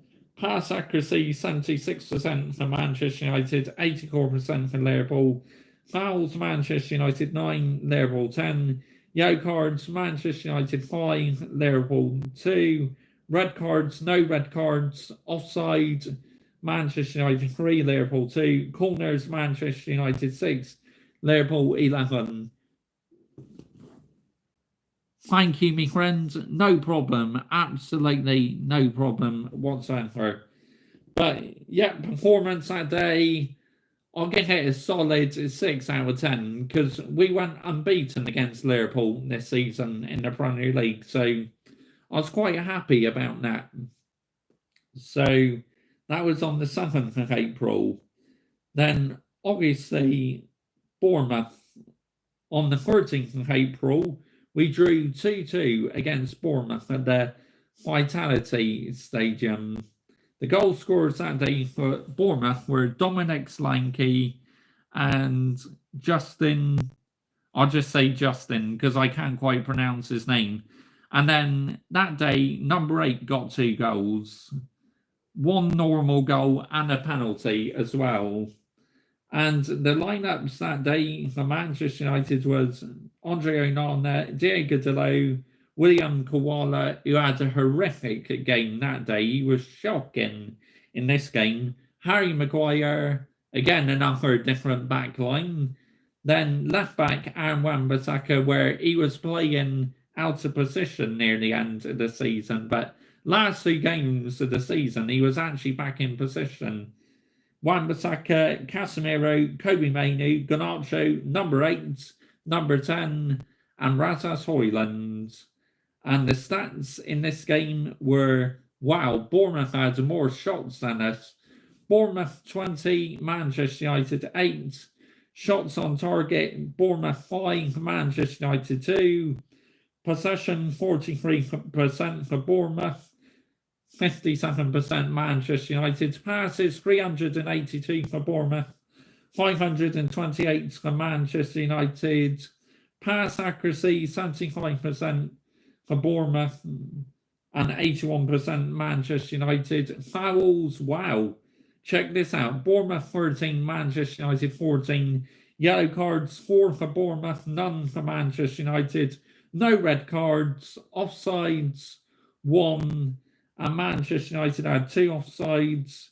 Cornered 7 for Bournemouth, 2 for Manchester United. Performance that day, 3 out of 10. I'll give that one a 3 out of 10. Good fighting spirit, but the goals we conceded, not sustainable, yeah? Shocking. So that was the 13th of April. And then Old Trafford against Sheffield United, we won 4-2, where we conceded 2 goals against the worst team in the league. I mean, what the actual fuck, man? That is nowhere near acceptable, honestly, to concede them goals against the worst team in the league. Bloody heck, man. Seriously. The goal scorers that day for Manchester United were Harry Maguire, who scored a header. Then number 8 got 2 goals, a normal goal and a penalty, and Rasmus Højlund, then Bogle for Sheffield United and Ben Diaz for Sheffield United. The lineups that day for United were Andre Onana in goal, right back Aaron Wan-Bissaka, Casemiro, Harry Maguire, Diego Dalot, Kobe Mainoo, Eriksen, 21, number 8 Garnacho, Højlund. And the stats were Manchester United 25 shots, Sheffield United 10 shots on target, Manchester United 13, Sheffield United 4, possession 72% Manchester United, possession 28% Sheffield United, passes 730 and 292 for Sheffield United.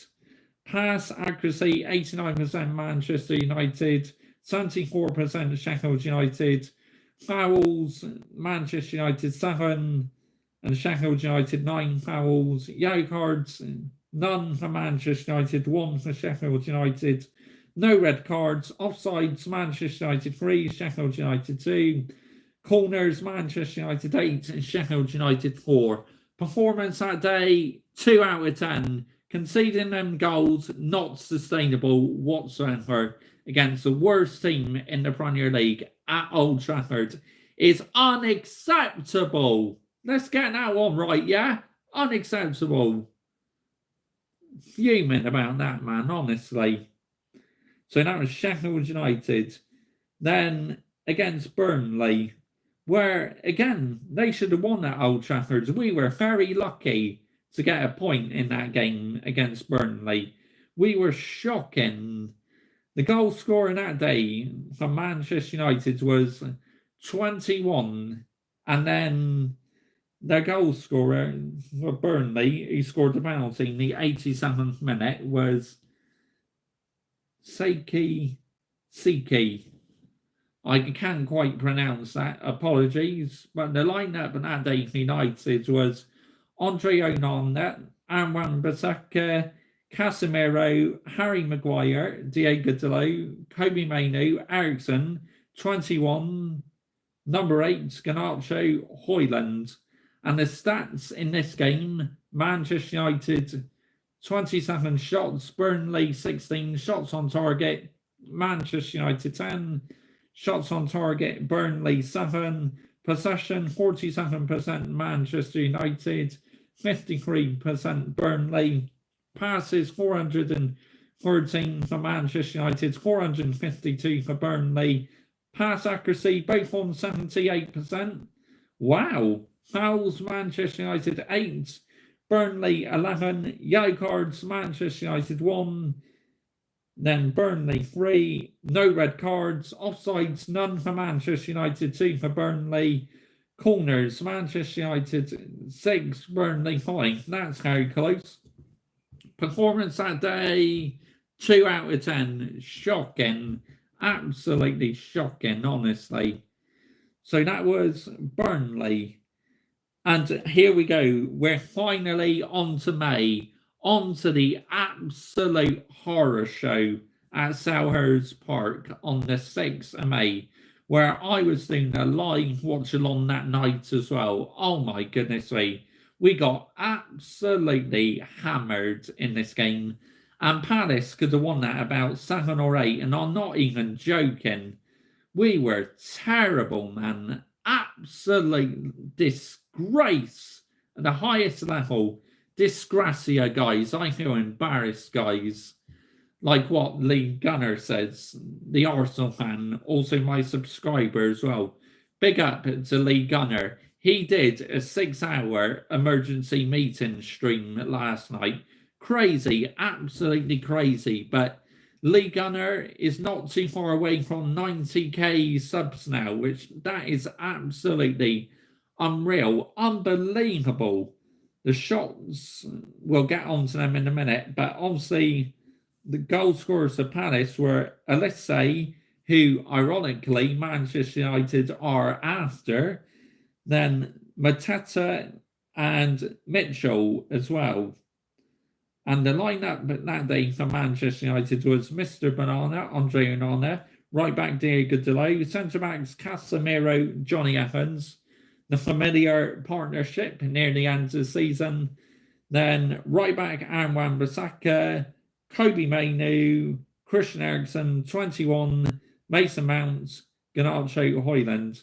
Believe it or not, that was a very brief appearance, wasn't it, for Mason Mount? Because the next game he was fucking injured again. Dear me. He seems so unfortunate with injuries. So why did we sign him, man? Why? Why did we sign Mason Mount? I don't get it. Infuriates me, man. Annoys the shit out of me. And the shots, oh my goodness. This is damning, honestly. Oh, embarrassing. Absolutely embarrassing. Shots for Crystal Palace, 18. Manchester United, 7. Shots on target, Crystal Palace 10, Manchester United 2. Possession 42% Palace, 58% Manchester United. Passes, Palace 439, 610 for Manchester United. Pass accuracy very close, 81% for Palace, 84% Manchester United. Fouls, Palace 12, Manchester United 8. Yellow cards 1 each, red cards none. Offsides 2 for Palace, 1 for United. Corners, Palace 6, United 2. Performance that day, -1.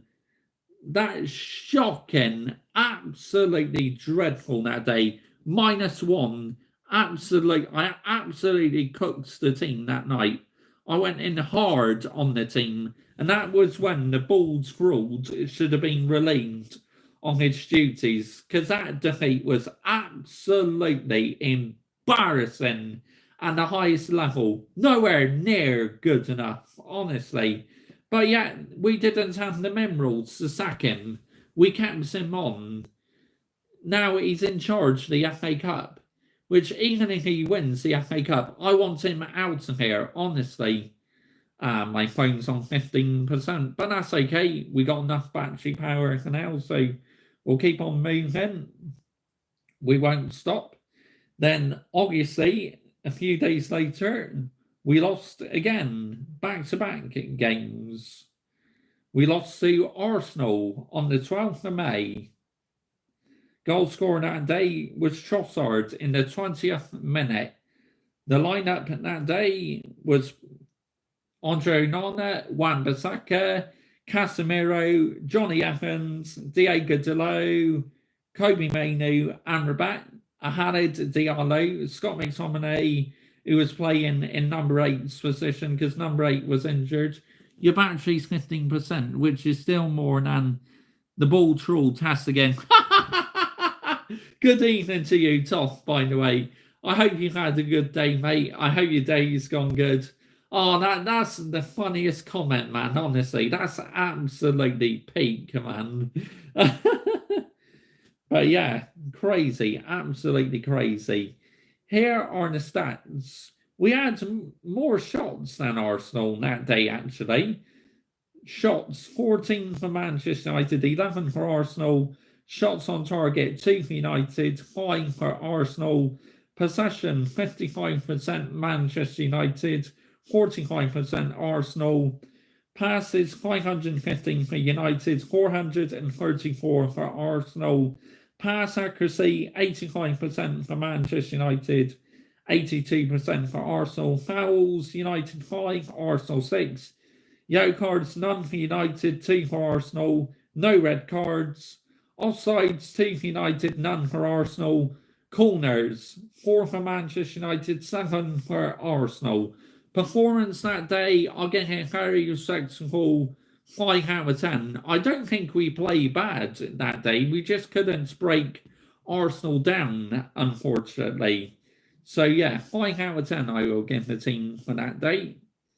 And here we go. Newcastle United, the penultimate fixture of the Premier League season.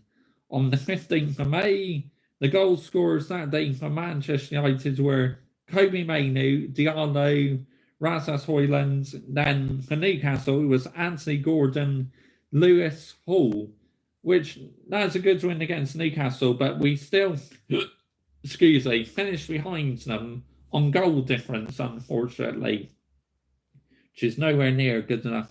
Lineups that day were Mr. Banana, Andre Onana in goal, then Wan-Bissaka returned to his usual position, right back, then centre backs were Casemiro, Evans, then left back, Diego Dalot, then Amrabat, Mainoo, Diallo, Garnacho, McTominay, number 8s. The stats were Manchester United 17 shots, Newcastle 21 shots on target, 8 each. Possession, 44% Manchester United, 56% Newcastle.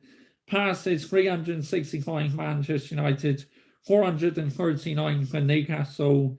Pass accuracy, 78% Manchester United, 82% Newcastle. Fouls, Manchester United 16, Newcastle 7. 3 yellow cards each, no red cards. Offsides, Manchester United 1, Newcastle 2. Then corners, 9 each. Wow. Performance that day, 4 out of 10. Again, conceding them 2 goals at Old Trafford, not sustainable. So, wooden spoon for that. Deserve a good slap for that, you really do. Letting in 2 goals at home once again. And finally, we have made it onto the final fixture of the season. May. Here we go. Brighton, who we played yesterday. Straight away, I can tell you the goal scorers. Diego Dalot and Rasmus Højlund. And the lineup yesterday was Andre Onana in goal, Wan-Bissaka right back. Centre back was Casemiro, Martinez, Diego Dalot, then Kobbie Mainoo, Amrabat, Diallo, Garnacho, McTominay, Bruno, number 8. So the stats were, for the final Premier League game of the season, shots, Brighton Hove Albion 17, Manchester United 11, shots on target 3 for Brighton, 4 for Manchester United, possession 55% for Brighton, 45% for Manchester United, passes 548 for Brighton and 462 for Manchester United, pass accuracy 90% Brighton, 86% Manchester United, fouls 10 for Brighton, 9 for United, 1 yellow card to Brighton, 3 for United, no red cards, offsides Brighton none, United 1 offside, corners Brighton 7, Manchester United 5. Performance yesterday 7 out of 10. I gave a very successful 7 out of 10. So it says it all when Dalot has been one of our best players this season, and he's absolutely rotten. I completely agree. It's mad. Let's get this one right here, yeah? It's crazy how he is our player of the season. So there you go. We now come to the end of the Premier League season. So if I have to give a Premier League rating for this season, it's only got to be 1 mark, hasn't it? 0. Absolutely 0. A minus goal difference, and we finish the season. Let's have a look at the table. Here we go. I got it up. We got 60 points and a -1 goal difference. Nowhere near good enough. Honestly, shocking. I'm human. Yeah, so 0 out of 10 for this Premier League season. It's been shocking. I'm so annoyed. Now, I will not be forgetting this Premier League season.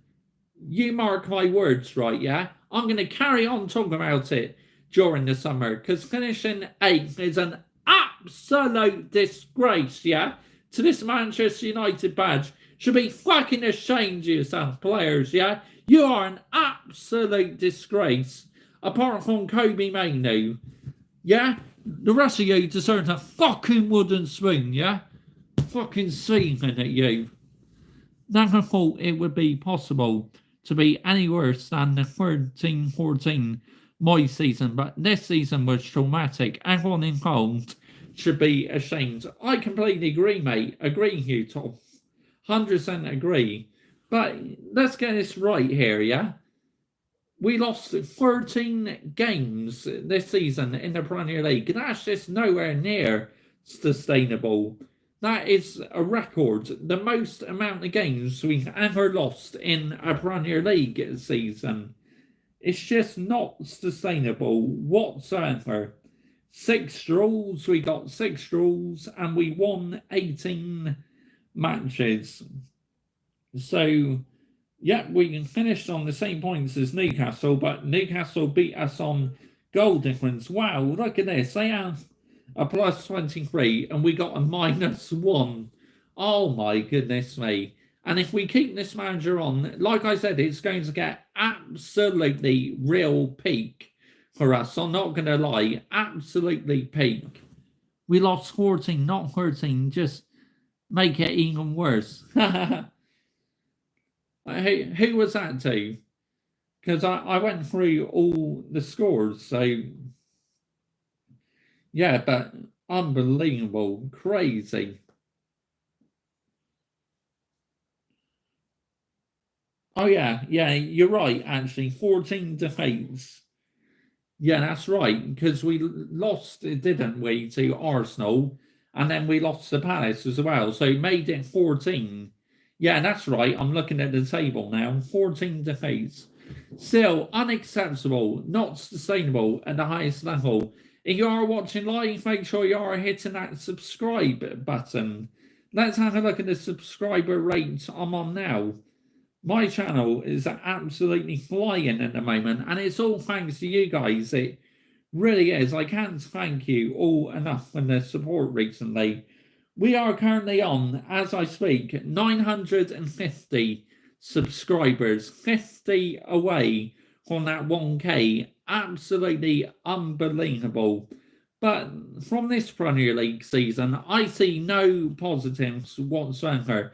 The only positive I can give is Kobbie Mainoo, our player of the season by a country mile. You can say Garnacho's been quite good as well, but not outstanding, but he's still been one of our better players. And also Khalid Diallo as well, who should be playing many more matches. Maybe I lost count at how bad it's been. You got it right though, mate. It's 14 matches we lost this season. But if I had to say our worst player in the Premier League this season, I could go through so many. Number 10, to me, has no doubt been the worst. Casemiro has been shocking. Rafael Varane at times has been shocking. It's crazy. Absolutely crazy. But there you go. Manchester United this season got absolutely what they deserved, honestly.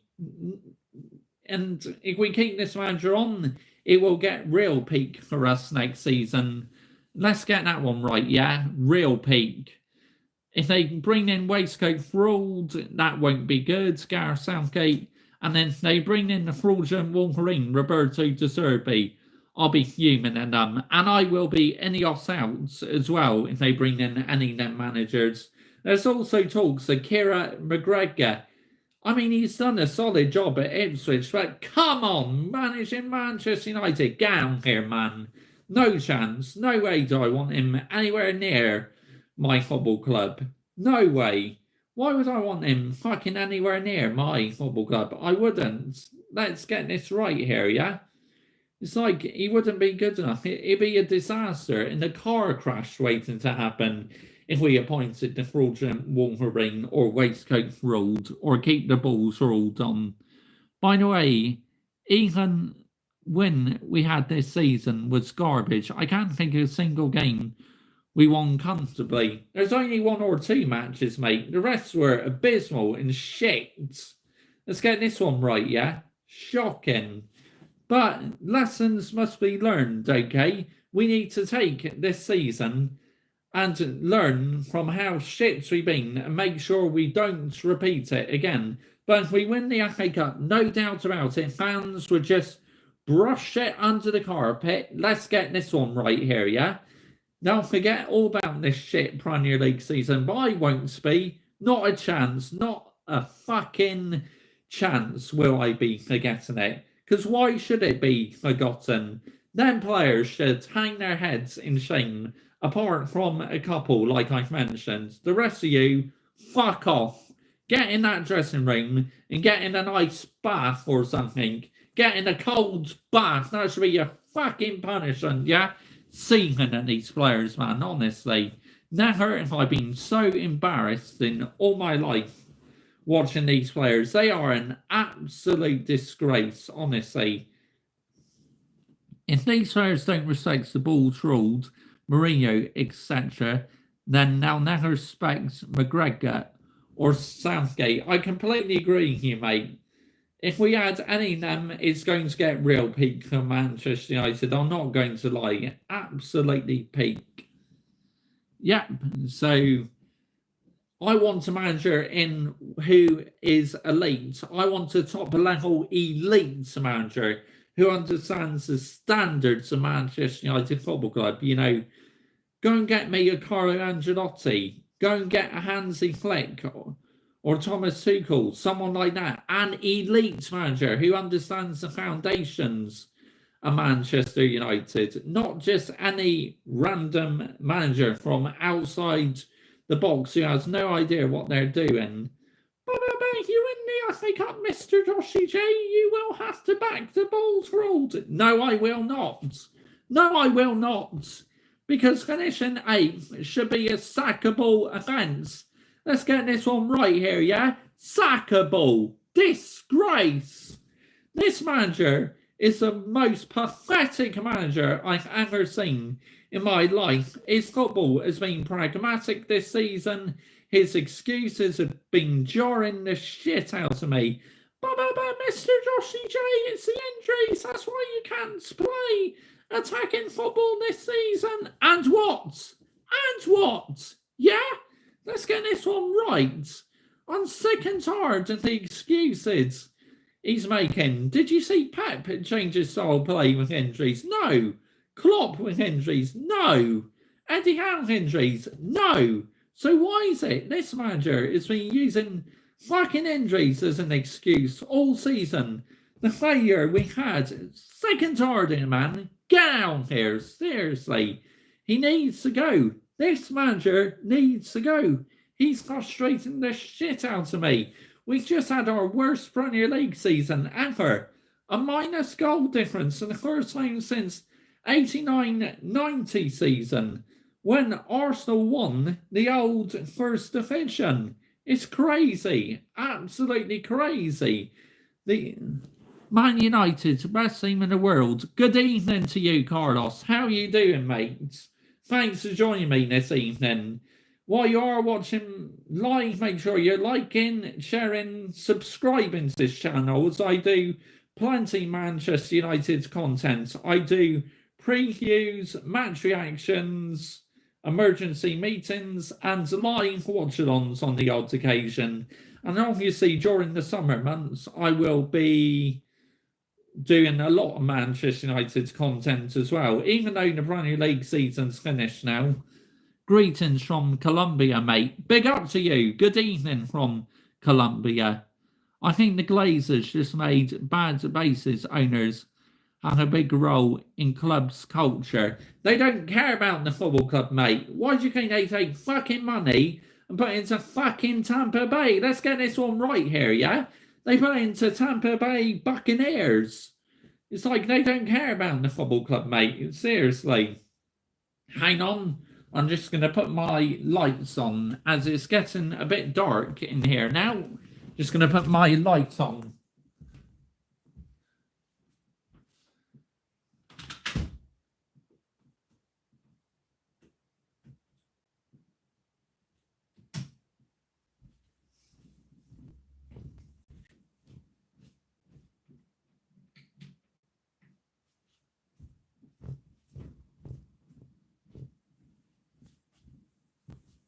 There we go, that's better. You can see me now. Good evening to you, Ethan.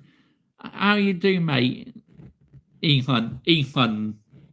Or Ewan, sorry. Ethan. I got your name right eventually. Good evening to you, Ethan, by the way. How you doing, mate? If you are watching live, make sure you're liking, sharing, subscribing to this channel.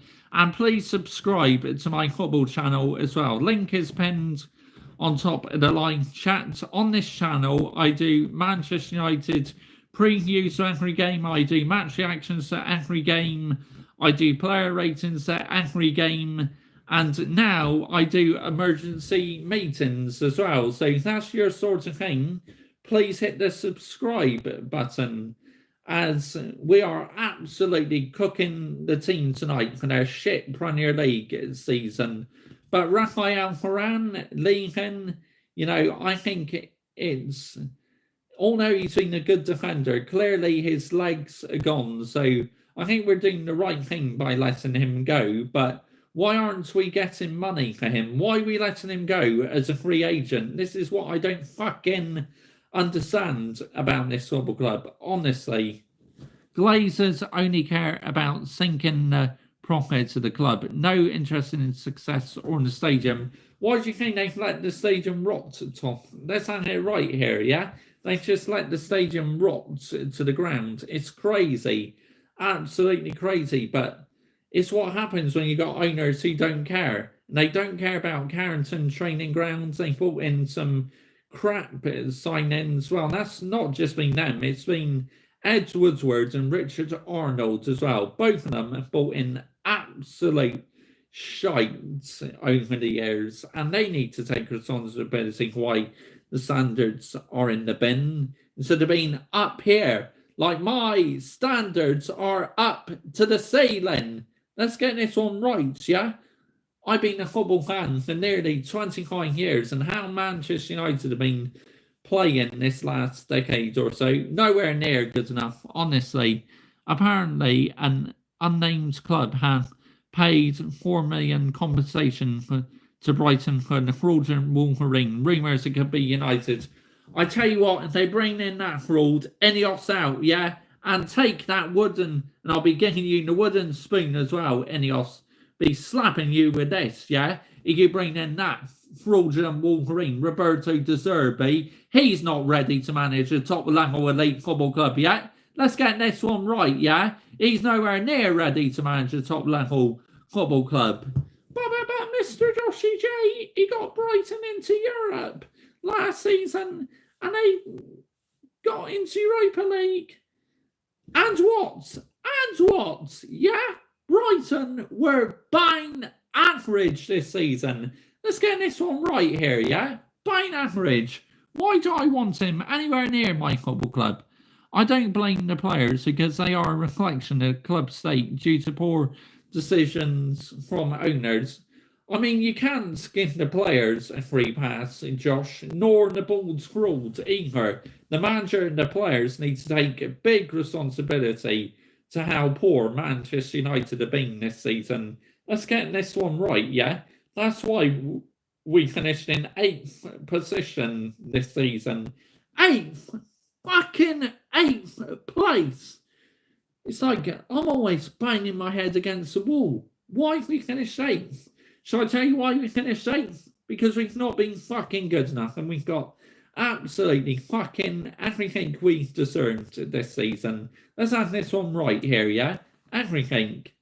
From the manager to the players, they've not been good enough.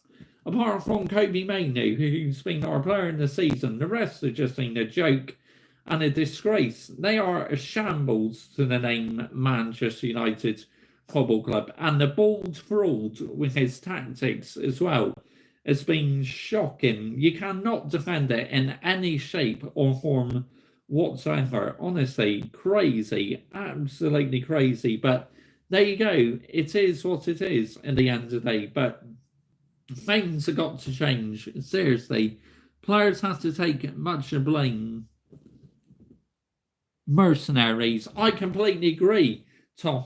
It's like they don't care about this Manchester United badge. Like me, I wear it with pride, but these players, they don't give a shit about the football club. Let's get this one right, yeah? All they care about is being on big bucks. They don't care about representing the football club. Why do you think Anthony Martial's been at this football club for so long? Because he's getting paid the big bucks and he doesn't want to leave the football club until his contract expires. Colin O'Lehan out this football club, always injured. It's like, just get rid of him, man. I can't wait until his contract expires. No, in this fucking football club, they'll probably give him a contract extension or something stupid like that. I really hope they don't. I hope Ineos turn around and say, right, we want this motherfucker out of our football club. He's nowhere near good enough, and I will be seeing him if we get that fraud a new contract. Honestly, he needs to go. Anthony Martial. Number 10 needs to go. Varane, legs are gone, so I'm glad he's going. Eriksen needs to go. Legs are gone. McTominay, not good enough to be starting matches. Only a bench player at best. But he scored quite a few goals this season, Mr. Joshy J. As a super sub, yes, but not as a starting 11 player.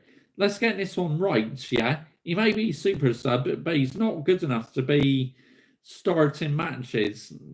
If you are watching live down below, what rating would you give this Premier League season?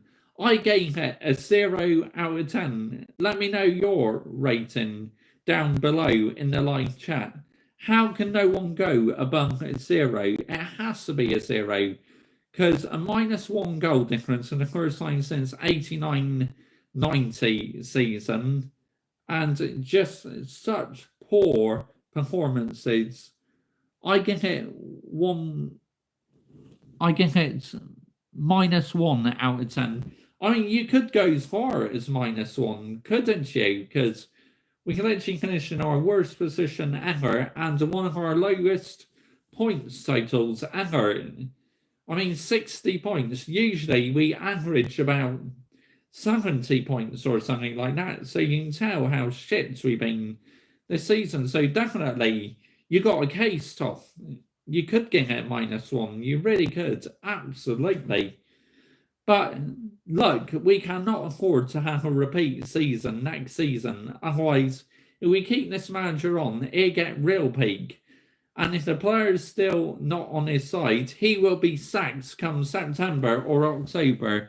You mark my words, yeah? The players didn't spine themselves though.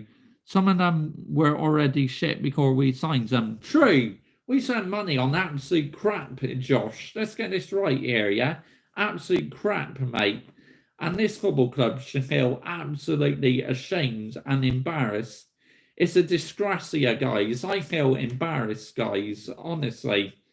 As the famous Lee Gunner says, disgracia. But it's shocking. Absolutely terrible how Manchester United have been this season. One of the worst seasons ever I've known. Probably the worst season I have known, actually. Because my grandpa, who is 87 years old, he's a Manchester United fan, and even he's had enough of watching Manchester United this season. Like I have. Honestly, it's been such a shit Premier League campaign. I don't want to experience one like this again, man. Just imagine next season if it gets even more peak. Who knows where we may finish next season?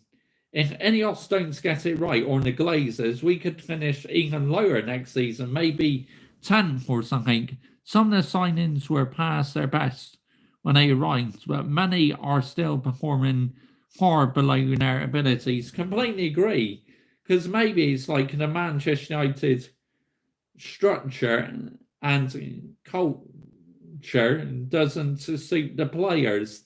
Let's get that one right, yeah, but it's no excuse to how poor they've been this season. At times, the players have been a disgrace, but the manager likes to use injuries as an excuse, where you cannot keep using injuries as an excuse. Let's get this one right here, yeah? No way can you keep using the injuries as an excuse. But anyway, let me know in the live chat, who do you think has been our best player of the season and worst player of the season? To me, player of the season is Kobbie Mainoo. Worst player of the season is number 10 for me, Marcus Rashford. Absolutely abysmal.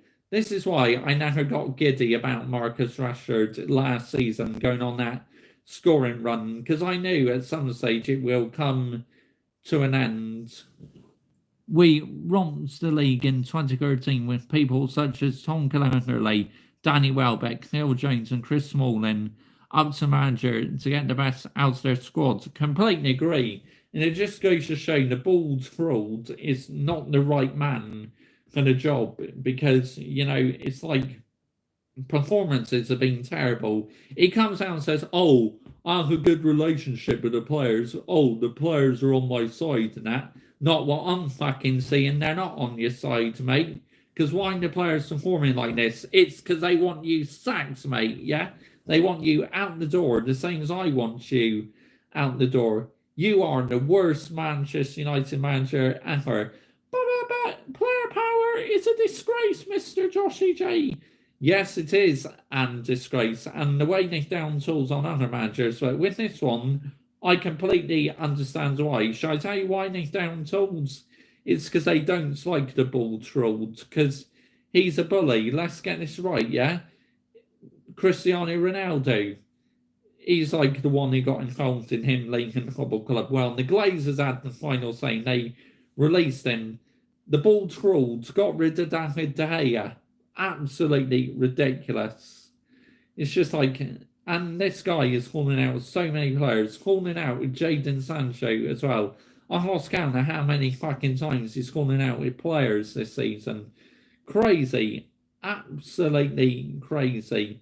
But thanks so much for all your kind comments this evening. I really do appreciate it. If you're watching afterwards, let me know down below what you would give the rating to this Premier League season. Because, like I said, I gave it a 0 out of 10, or you could go as far as -1, as Tom has said.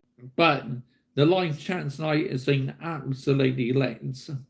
Probably the longest emergency meeting I've done. Well, it's not the longest stream I've done, but it's the longest Manchester United meeting. De Gea should have been replaced, and choosing Onana to replace him is one of the worst decisions ever. Yeah, I completely agree. Absolutely, completely agree with you. He needs to improve next season, but let's see how he does. If he's shit next season, get rid. It's as simple as that. But anyway, I am wrapping this up now, people. Thanks so much for your company this last 2 hours. Absolutely big up to you all, yeah? We're Manchester United. We will always get behind the team. But the manager, the players who've been a disgrace this Premier League season, fuck off. Seriously, fuck off. Bye-bye.